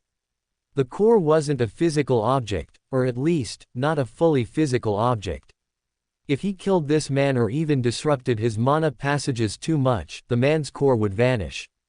He needed something else. A way to delicately remove the core without killing or injuring the man too badly. No, without harming his physical body at all. Even Laurent had been able to do it, once the Empress had given him her power. It had to be possible. Of course, the Empress's path likely concurred with stealing other people's cores, and she had far more time and practice than he had. He wouldn't be shocked if it took him years to figure out how to do it, or even if it was completely impossible. Still, he couldn't let all his fellow prisoners stay coreless forever. He had to figure out something, and the most obvious solution was to do exactly what the Empress had done to them, to their captors, then give his fellow prisoners their cores. The implementation was the only issue. He was like a trashy health company promising everyone he could sense thousands of diseases through a tiny blood drop when really he didn't know anything about the technology or biology at all. Nor had he developed anything that would come close to letting him do any of that, except he hadn't promised anyone anything, he'd just set goals for himself in his heart, and he hadn't asked for money, either, so he also wasn't scamming anyone. Damn. I really have a long way to go to hit peak trash, Rhys realized, raising his brows at himself. He drew inward, using the same technique he used to suck trash into himself. The man's energy willingly rushed to him, and for a fleeting moment, he felt the warmth of the man's core, and then it dissipated, absorbed into his body. Rhys wrinkled his nose and lowered his hand, dropping the now dead mage to the floor. It wasn't easy, removing people's cores. No wonder it was the Empress's signature unique move. It might even be impossible for him to learn. In the distance, an alarm blared. The rats moved to swarm the newly dead mage, but Rhys held his hand up, and they paused. He kicked the man over. In his hand, the man clutched a tiny gem, one that emanated powerful mana. He didn't know what it did, but at a guess, it sent messages, or an alert. The guards knew. They'd come looking. Rhys unlatched the man's belt and yanked it free from his gray uniform, fastening the sword belt around his hips instead. He considered taking the man's uniform, but between the piss stain and the hatred he personally felt toward it, he couldn't. The sword wasn't trash, so he wouldn't be able to use trash intent with it, but that was fine. He was higher tier than most of the guards, save a few captains and the warden. He wouldn't need a sword until he faced the few tier 3s in the camp. The Tier 4 warden was a problem in of himself, but he also rarely spent time in the camp, preferring to enjoy life as opposed to suffer in the hellhole that was the mine. His rooms were rarely lit, and the other guards regularly complained about him vanishing into town and not doing his duties. If Rhys was lucky, he wouldn't be here at all. The problem was, his luck was trash tier just like the rest of him, so he wasn't holding out hope for that. The important thing here was that he freed his fellow prisoners. Even if it took him another 3 years, he could collect trash again and escape again. They couldn't hold him anymore. Not that he planned to get caught, but in case he was, he could always break out again. Enough times of that loop, and he was sure they'd catch on, but he didn't intend to get caught once, let alone more than once. Still, it was deeply reassuring to have a get-out-of-literal jail-free card in his back pocket. He looked down at the cleaned bones at his feet. Maybe he was going about this all wrong. The future for him wasn't about stealing cores. That wasn't his path. His path was trash, and he should stick to that. He could accomplish anything, as long as it was trash. The only problem was that he wanted to empower other people, and they were trash. They were trash. They'd been thrown away by their academy and their alliance, and then trashed by the Empress when she stole their cores. Yes, they were trash, and the guards were a different type of trash, but still trash. Rhys frowned, putting a hand to his chin. He could feel a thought wiggling at the back of his mind, almost coming to words, but not quite. Something about that, trash to trash, trashy people and trashed people, two types of garbage, connected. Footsteps. Rhys pushed the thought to the back of his mind for later and turned, one hand instinctively reaching for his sword. The footsteps came from behind, though, deeper into the mine, and it was his fellow prisoners who rounded the corner, led by the girl with the ash-smeared hair. Some in the party stared at the sight of the dry bones at Rhys's feet, but the girl, and most of them, ignored them. She closed in on Rhys and nodded, pausing to check the other guards for weapons. She tossed the first sword she found to another mage in the party, then strapped the other one around her own waist. Straightening, she met Rhys's eyes. Where to next? Is this everyone? Everyone who's willing to come? Rhys nodded, understanding the finality in the woman's voice. There was no time to try and convince everyone in the mines. Those willing to come, would come, and those who chose to stay behind would have to fend for themselves. That was the only way they could succeed. He looked at the survivors, counting them. 10. Fewer than he'd expected, but then, there had been revolts before. Some had even gotten this far. Rhys had never believed in those, because they'd been doomed from the start, nothing more than some martial mage with a powerful body getting lucky a few times, who was doomed to fall when the higher tier mages showed up. This was different, but without showing the prisoners personally, there was no way for Rhys to convince them, and he lacked the time to collect each and every one himself. They came, or they didn't, but he had to move on. Rhys gestured the woman closer. There's something I want to try. I can't guarantee it's going to work, but if it does, it might give you a temporary source of mana. The one thing I'm sure of, is that it's going to hurt. Are you willing to? Yes. Rhys met her eyes. She gazed back, resolute. What was a little pain, after the last 3 years? What was a little pain, in the face of everything they'd suffered? What was a little pain, when it meant that she had the chance to inflict vengeance upon the ones who'd taken so much from her? Rhys nodded, a small smile on his face. He reached out his hand, and she took it. Garbage, holding hands with garbage. Within Rhys, trash sourced from trash. Garbage to garbage, trash to trash. He took a deep breath, and pulled out a strand of power from his core, coursing it down his arm into the woman. Rhys grabbed a clump of energy that still hadn't merged into the trash star. There were a few lumps like that, all of them the energy he'd drawn out of the guards. The energy clung to itself, taking a little longer to merge into the trash star than ordinary trash did. The energy passed through his hand and into the woman's hand, but he didn't release it yet. He kept dragging, pulling it through her body into the place where her core had been. She scrunched her face in pain and bit her lip, refusing to scream. Rhys sensed the damage inside her, the places where her passages were ripped and torn where the core had been ripped out, but he also sensed what her body wanted to be, what it knew it could be. He activated Trash Intent, and a core took shape inside her, reconnecting to her mana passages. The mana he'd pulled from the guard fueled it, forming its shape. The woman gasped as she felt the core inside her, but Rhys wasn't done. He narrowed his eyes. He needed to fix it in reality, make it take physical shape, or else the second he released her hand, it would vanish. He had captured more than just mana from the guard, but also his vitality and any other energy he could absorb. Now, he fed the vitality into the woman, growing new cells from the mana passages. He fed the vitality and mana into her ruined mana passages and repaired them, growing them back along the shape that Trash Intent gave him. A core and mana passages weren't entirely physical, but they weren't entirely non-physical, either. Mana and vitality went into forming them, and he poured both into reforming hers.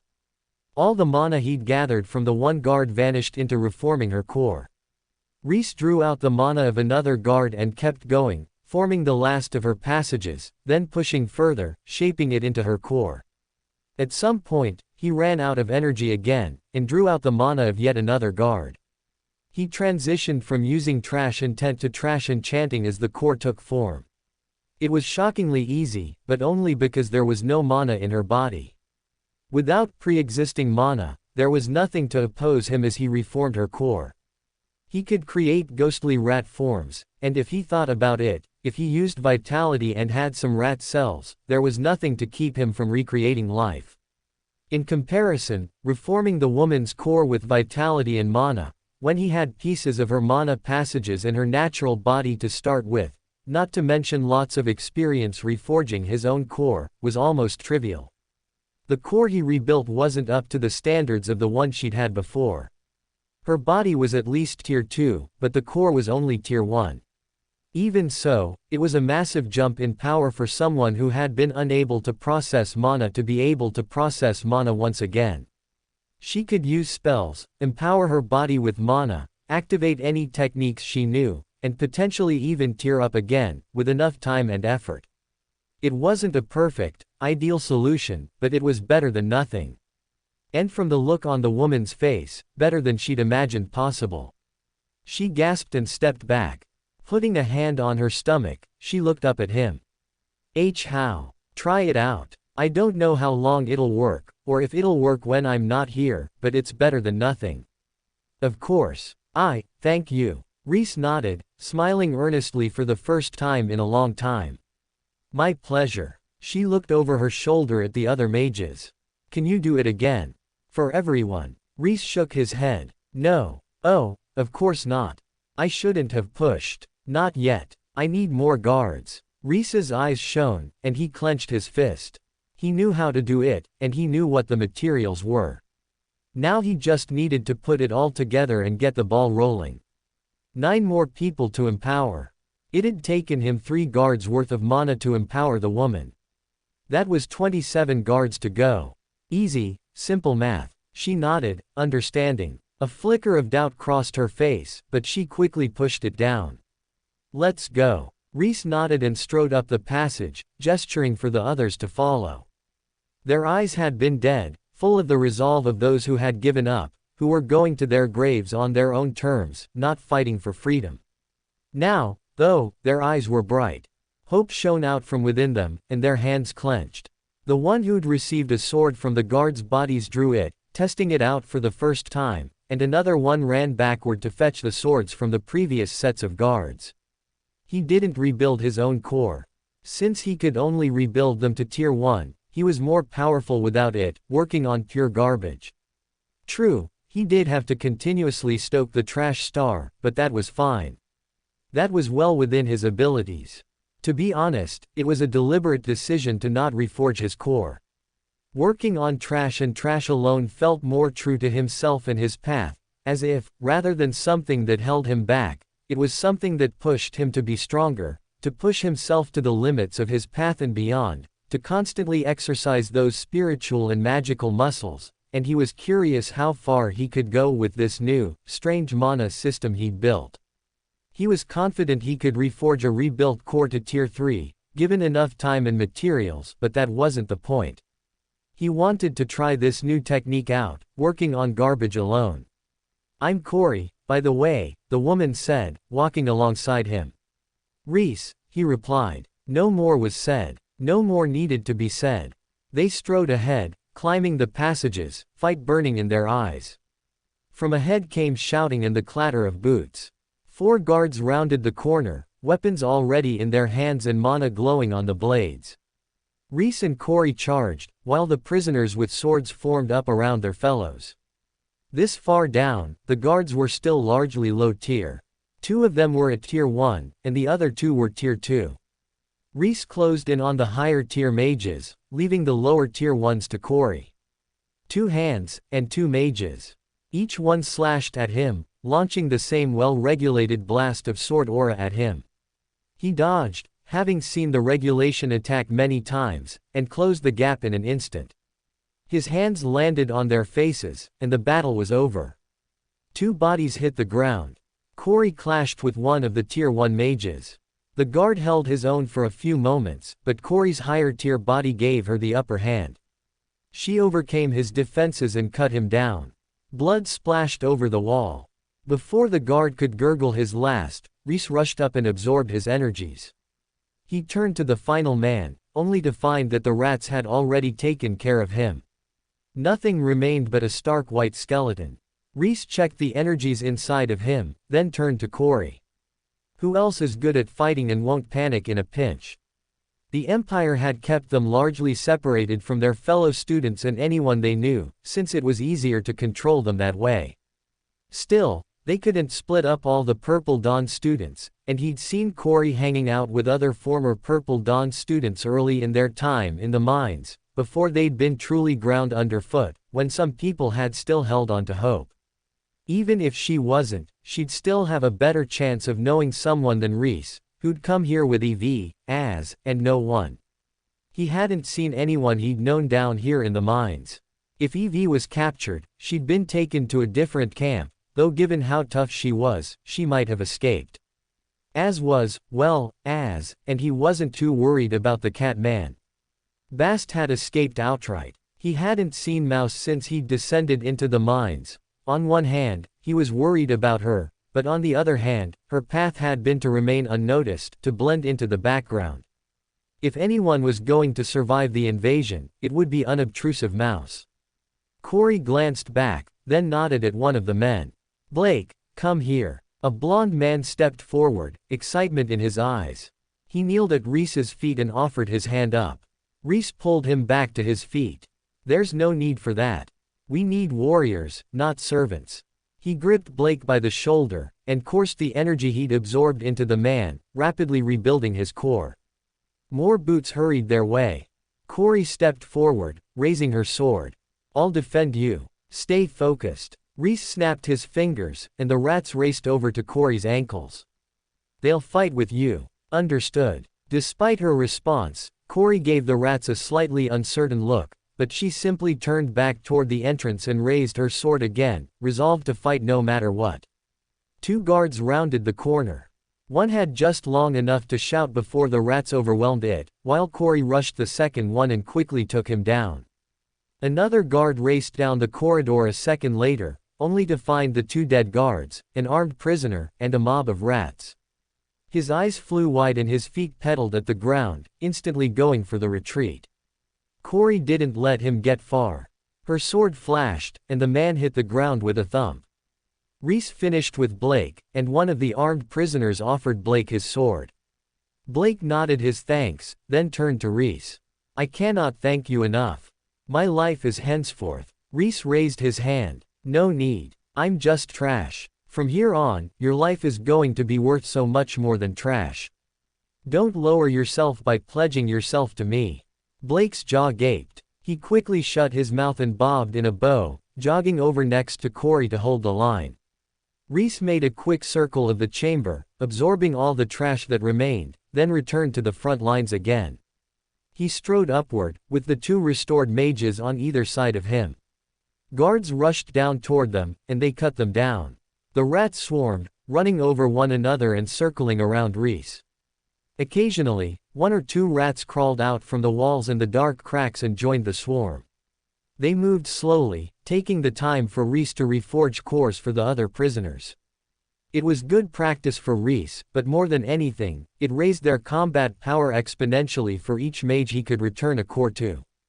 They couldn't truly use spells, since they didn't have any stored mana, but they could at least breathe in and start storing mana, and use it later, or pull the mana from the air and directly use it to empower spells and enhancement techniques.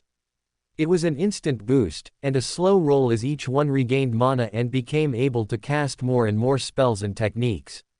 As they climbed, they passed other groups of prisoners, working on the mines, sleeping, resting, eating. There was no meaning to the passage of time down here, and any particular prisoner was likely to be on a different day-night schedule than any other.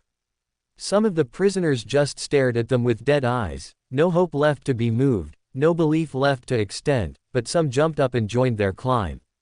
Some of the dead-eyed prisoners sat up abruptly as they realized that the climbing prisoners had mana and jumped to join the climb, while some were too insensate to react at all. There was no time to save everyone, reinforcements would come eventually, and even at his strongest, Rhys was one tier 3 mage. They had to escape before the Empire realized the true scale of this revolt, or all Rhys's efforts would be for naught. Upwards. Onwards. A river of blood flowed from the guards, and their energies vanished into Rhys. Once the original 10 prisoners had cores, they simply pressed upward. It wasn't that the other prisoners didn't deserve cores, but they couldn't take the time to wait for all of them to get cores. 10 cores was one thing, 100 cores was another. 10 cores, and they could escape before reinforcements came. 100, and they'd be doomed to failure as an Empire warship rolled in. The first 10 prisoners shared what Rhys had done with the newcomers, and the newcomers extended the information outward.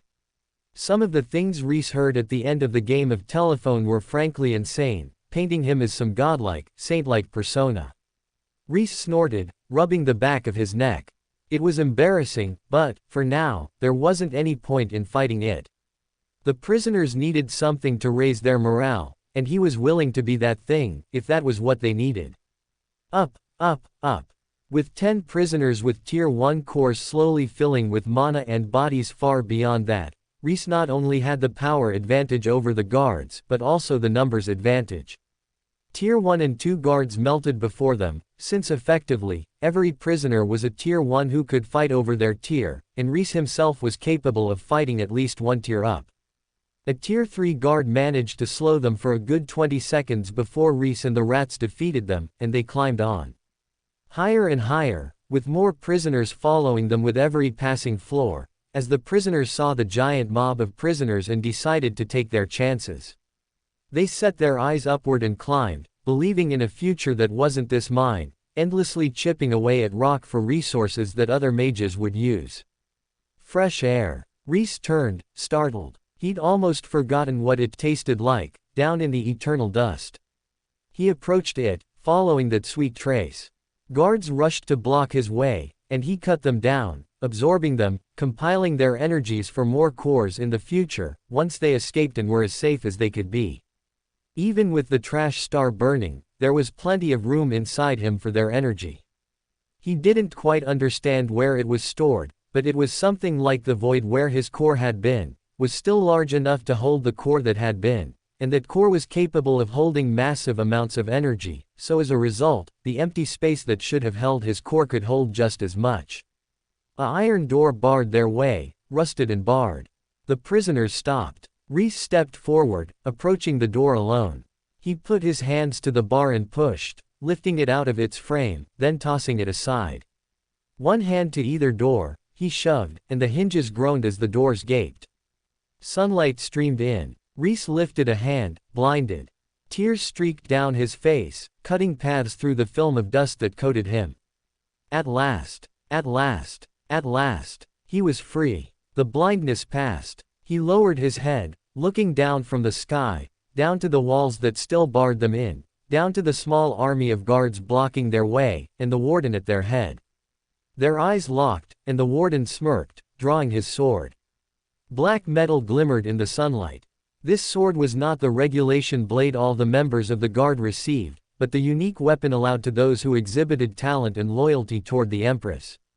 This man had skill enough to be recognized by the Empress. He was a threat like no one else who stood before him. The warden leveled his blade at Rhys. "You've gone far enough, but this is the end of the road, prisoner." "My path doesn't end here," Rhys replied, and charged. Rhys charged directly at the warden, drawing his sword as he closed in. The warden whirled his sword. The two of them clashed. The warden parried his strike and instantly forced him back, his strength overwhelming Rhys's easily. Rhys hopped back, meaning to get some distance, but the other mages were behind him, and if the warden got past him, the newly raised Tier 1 stood no chance, let alone the mages still without cores. The warden gripped his black blade in both hands and struck down at him, and he had nowhere to go. His core had been taken, but not the clumps of impurity that circled it. Why would they be taken? They were filth, not worthy of an empress's eye. But to Rhys, they were the highest grade of trasher. In all the energy he'd drawn from the guards, he'd drawn plenty of curse energy. It was something to contemplate for later, but for now, the most important thing was that he had curse energy, and he was far from afraid to use it. The curse energy met one of the clumps of impurities, and two skeletal hands rose out of the ground to encapsulate Rhys. The warden's blade hammered into the bone, cutting a deep mark in the bone, but failing to shatter it. With the strike arrested, Rhys dropped the curse and closed in, darting under the warden's raised arms to thrust at his stomach. The warden dashed back, almost too fast for Rhys to follow. He raised his brows, lowering his blade to give Rhys a serious look. "Not only have you recovered your magehood somehow, but you also wield spells I've never seen before. Tell me, have you ever considered working for the Empress?" "I considered it, sure, and I considered it right into the trash where it belongs." "The Empress can get fucked," Rhys replied adamantly. His stance on the Empire hadn't weakened, for being confined in its mines. Rather, he opposed them even more strongly now that he saw the filth the Empress allowed under her reign.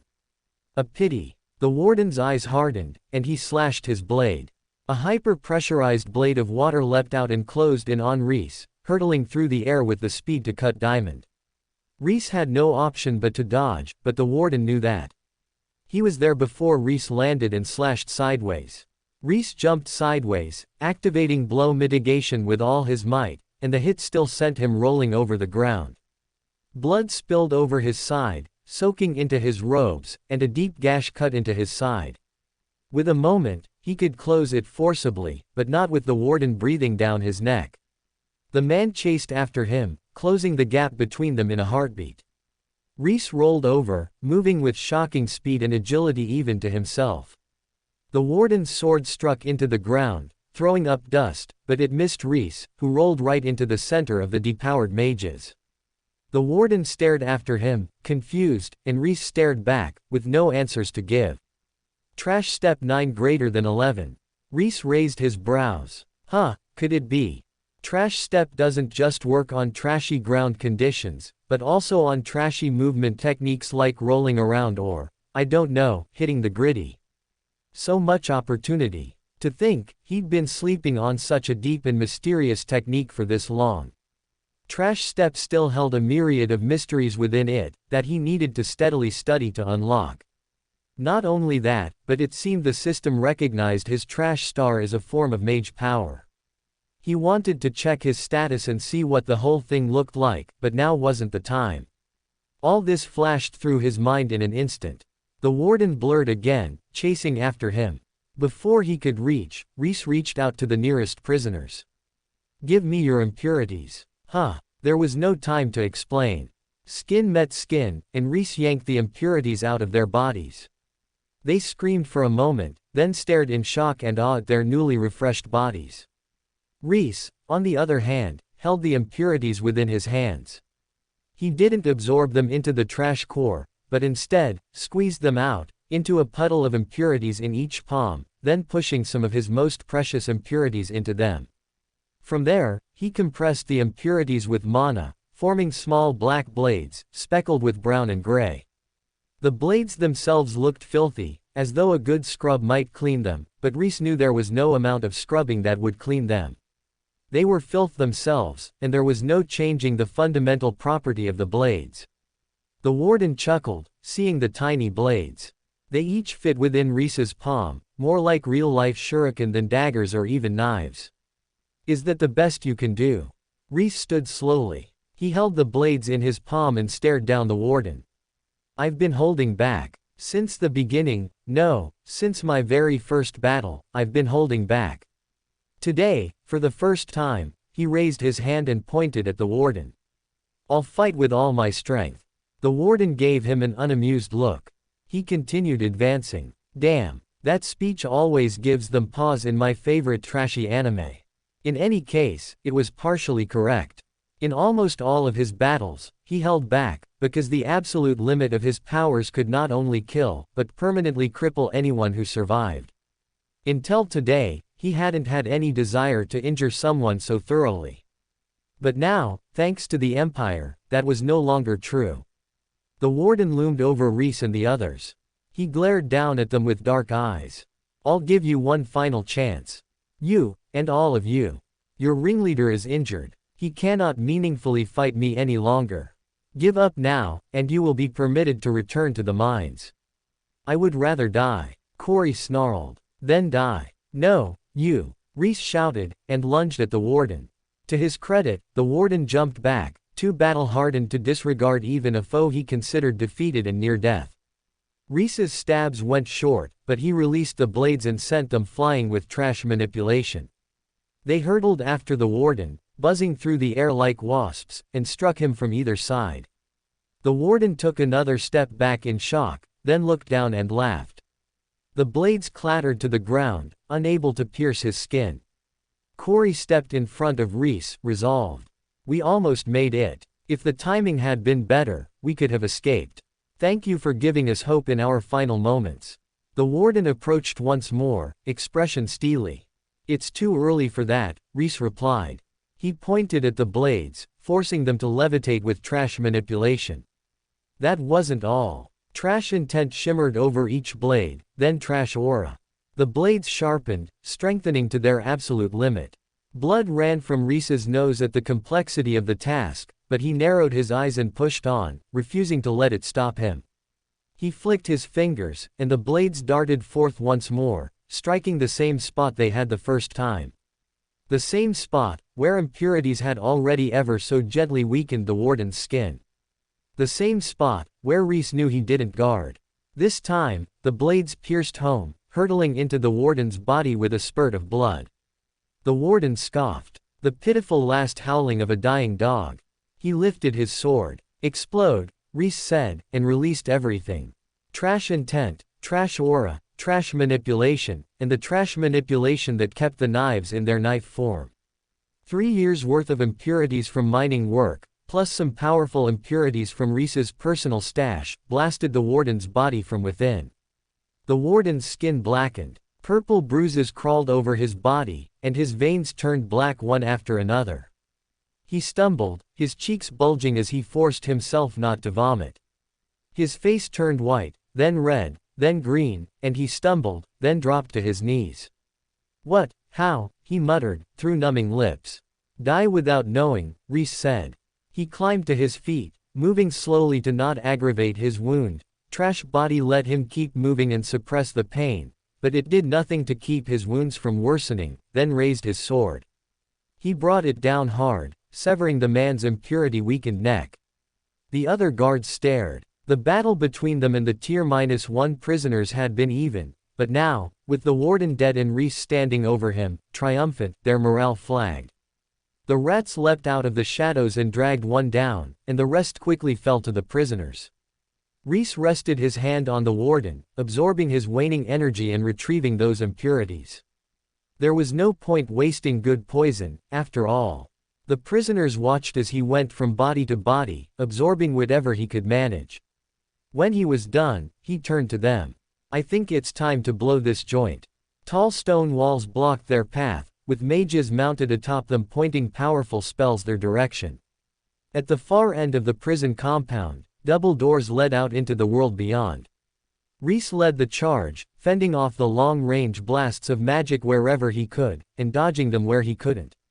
The other record mages joined him in defending the coreless, and swords flashed as they parried bright bolts of light. A few more guards reluctantly charged them, uninterested in losing their lives meaninglessly to prevent a few prisoners from escaping, but unable to defy orders. Rhys cut them down, one and all. All of them had participated in the horrors within the mines. Not a single one of them deserved to live. A scream split the air behind him as one of the mages fell, dropped by a bolt from on high. There was no saving him, there was a hole where his heart had been. Gesturing for the others to keep running, Rhys doubled back and rested his hand on the man's body and pulled out the impurities and filth within him, compressing them into a single knife. A bolt of magic closed in on him as his killer loosed another round. Rhys sidestepped, then flung the knife, using trash manipulation to send it far further than it should have been able to fly. It whistled through the air and stuck into the mage's neck. If the blow didn't kill him, the impurities would. Rhys whirled and ran on. As much as he would have liked to end every mage in the prison, they were on a timer. The sirens echoed in the clear air, calling for reinforcements, and already, faraway ships in the distant skies turned their noses toward the mines. Rhys rejoined the other prisoners at the door, where they slammed against it with no avail. "What's going on?" he asked. Corey saluted, an unnecessary gesture, but there was no time to correct her now. "Sir, the gate is sealed. We can't get past." "Sealed." Rhys put his hand on the double doors. A pulse of magic responded to him, the doors absolutely shimmering with energy. The magic was pure, incredibly so, and it allowed nothing within or past it. It was an absolute seal, locking them shut. Bolts rained down on them. The cord mages formed up, batting them back with sword flourishes and mana blasts of their own. They could hold for now, but they couldn't hold forever, even without the Empire's ships ever drawing nearer. Rhys looked back across the prison yard, at the warden's body. If anyone had the key, it would be him. But there was an entire field of mages throwing magic spells between him and the body. Fire sizzled down into the earth, and opposite it, bolt of acid spluttered on the ground where a mage deflected it. With the group, he'd had cover, and the mages had been forced to spread their targets. Alone, he wasn't so sure. Everyone, give me your impurities, Rhys requested, holding out his hand. A few mages hesitated, but others reached out immediately. Every time a hand touched his, he absorbed all the impurities in their body. A few people screamed or pulled away, but they always put their hand right back in his. One after another, he formed black knives formed from impurities. He counted along the wall. 5, 10, 15, 16 dull knives sat in his hand. He stepped forward, breaking through the defensive line, and held his hand aloft. Sir. The first 2 knives flew, slamming into the mages on the wall. They stumbled and fell, clutching their throats. He walked forward evenly, sending out the knives as he walked 2 at a time. Some tried to dodge. He simply waited, using trash manipulation to seek them out until his knife finally found their skin. Others tried to parry, only to find that knives were only a convenient form, as the impurities decoagulated into a filthy liquid and reformed on the other side of their blade or shield. One after another, the mages hit the floor, and the bolts flying from the walls decreased one after another until no one fired any more magic. I guess I did have the time, Rhys muttered to himself. He knelt by the warden's body and quickly searched it for a signature matching the wall. A small bejeweled disc dangling from his belt caught his eye, and he yanked it free, taking the man's belt with him while he was at it. No one had taken his sword, but it looked valuable to Rhys. He sprinted back across the field and handed the warden's belt and sword to a stunned Corey. Smiling, he held up the disc. Here, let's see if this works. He pressed it against the door, and the seal shimmered away to nothing. The mages pushed, and the doors swung open to reveal 2 startled, pale door guards. They had enough time to draw their weapons before the prisoners ended their miserable lives. Rhys glanced backward, sighing. It was a pity about those impurities, but he really had no time to run along the wall and collect them. Instead, he absorbed the door guards' impurities, then gestured to the group. Come on, we need to get some distance between us and the prison before reinforcements come. Corey and the others nodded, and they walked out of the compound and into the forest. For the first time in ages, they were free. Free, and surrounded by lush greenery, the chirping of birds, the warmth of sunlight, 1,000 tiny things Rhys had forgotten he'd missed, down in the mines. He took a deep breath, letting it all wash over him, and felt mana flow into his lungs alongside clean air. He was free. Free, but not for long if he dawdled here. He led the others away, heading out into the trees. With his mage senses, Rhys could hear civilization nearby, but that was all the more information he had. He'd passed out after they'd removed his core, and come to in the mines. He had no idea where they were. They could be in the Empire, or just outside Purple Dawn Academy, and it would be all the same to him. Ultimately, it didn't matter. Either way, his goal was the same, and his location only changed his starting gambit but not his plan. Once they were far enough from the prison, he turned and addressed the prisoners. If you want to live a peaceful life, leave now. No one will hold anything against you.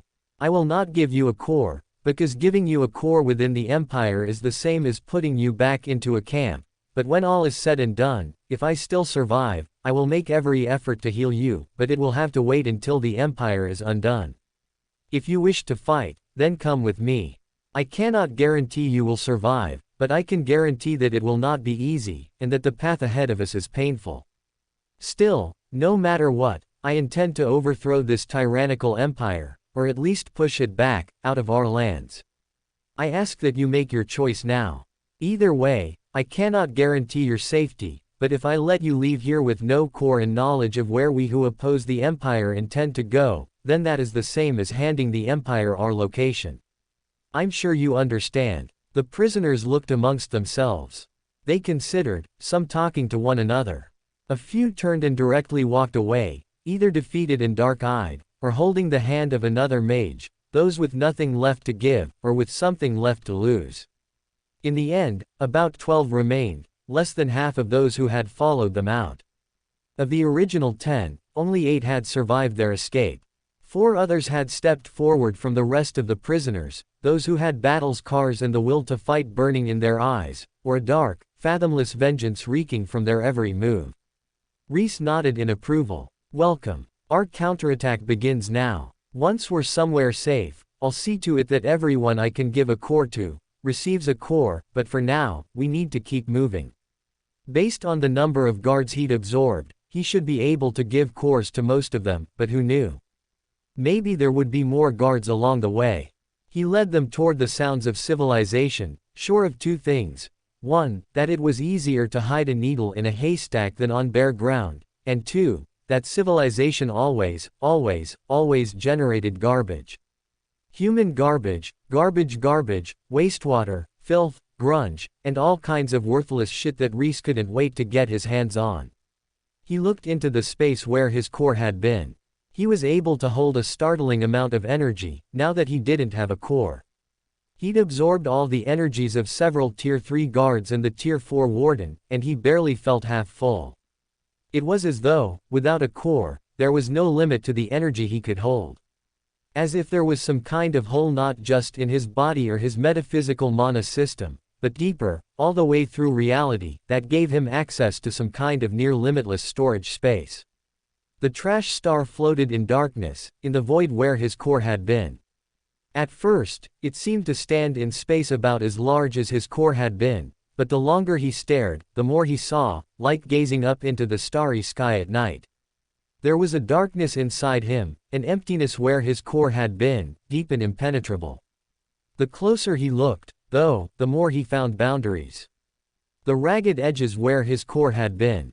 The walls of his body, or at least, the space in which his core rested. He circled the trash star, keeping his back to the burning lump and his eyes on the walls of his old core.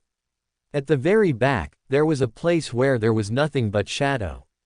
He peered into it, and only found more shadow. Darkness stretched in all directions, infinitely deep. It was still within the confines of his core, and yet not, a hole that was a hole and wasn't a hole. It had limits, and yet, the further he peered inside, the more that opened up before him. It was a limitless space within a limited space. Impossible. Completely trash physics. Nonetheless, here it was, this gaping, endless, non-place. The longer he stared into it, the darker it grew, until he turned back and could barely see the light of the trash star in the distance. Startled, Rhys turned around and focused on the trash star, flying toward it. Something moved in the darkness, something hungry, something that had laid in wait for far too long. A shapeless shape reached for him, something he couldn't define and yet had to define, something close to madness, and he felt the near brush of it eroding his mind. A world-devouring force closed in around him, so vast that he was not in its wake, not even a nematode, merely a dust mite, and it was pinching him to death with the tiniest effort it could exert. Faster, faster, with the trash star as his anchor, hurtling toward it, while that thing chased him, was in front of him, wrapped around him, was within him.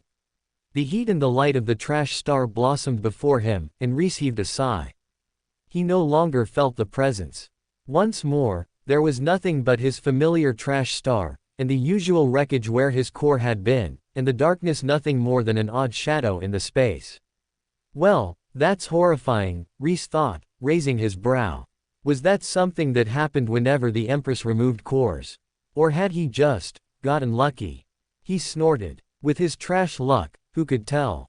He was just the kind of guy to pull the same trash unit from a gotcha 50 times in a row, in a feat statistically less probable than pulling the focus unit, the actual desirable one. That was how bad his luck had been back home. Here, things had been looking up, but who knew? Maybe his bad luck had merely been waiting, hanging in the wings for the ideal opportunity. Still, the thing, whatever it was, seemed to have no interest in the energy he could store out there, so there was no reason not to use it. Sure, he shouldn't go in there, and he wouldn't, but he would be a better man than he was if he decided not to use whatever advantage came his way, no matter how garbage that advantage was, or what side effects it inflicted on the world around him. Until he'd extended his consciousness into that hole, Nothing had bothered with it, and now that he'd removed his consciousness from it, nothing chased him out of it. It was either uninterested, or couldn't be bothered. My intrusion is probably equivalent to when a fly gets in your house, Rhys decided, nodding. If the fly was inside, he'd swat it with all the effort in his body, but if it flew back outside of its own volition, live and let live. As long as it wasn't annoying him, he was happy to let it be someone else's problem. Sir? Corey asked, and Rhys startled back to reality. He looked down and found his hands pale and shaking, as if he'd just encountered death. Probably because I did, he thought, chuckling under his breath. He waved her on. It's nothing. Let's press on. We should be there by evening, at this pace. Sir. Expression resolute, Corey marched after him. For more thrilling fanfiction stories like this, check out my channel Fanfic Audiobook. Dive into epic adventures, mysterious realms, and legendary journeys brought to life through immersive storytelling. Don't forget to like, share, and subscribe for more amazing audiobooks.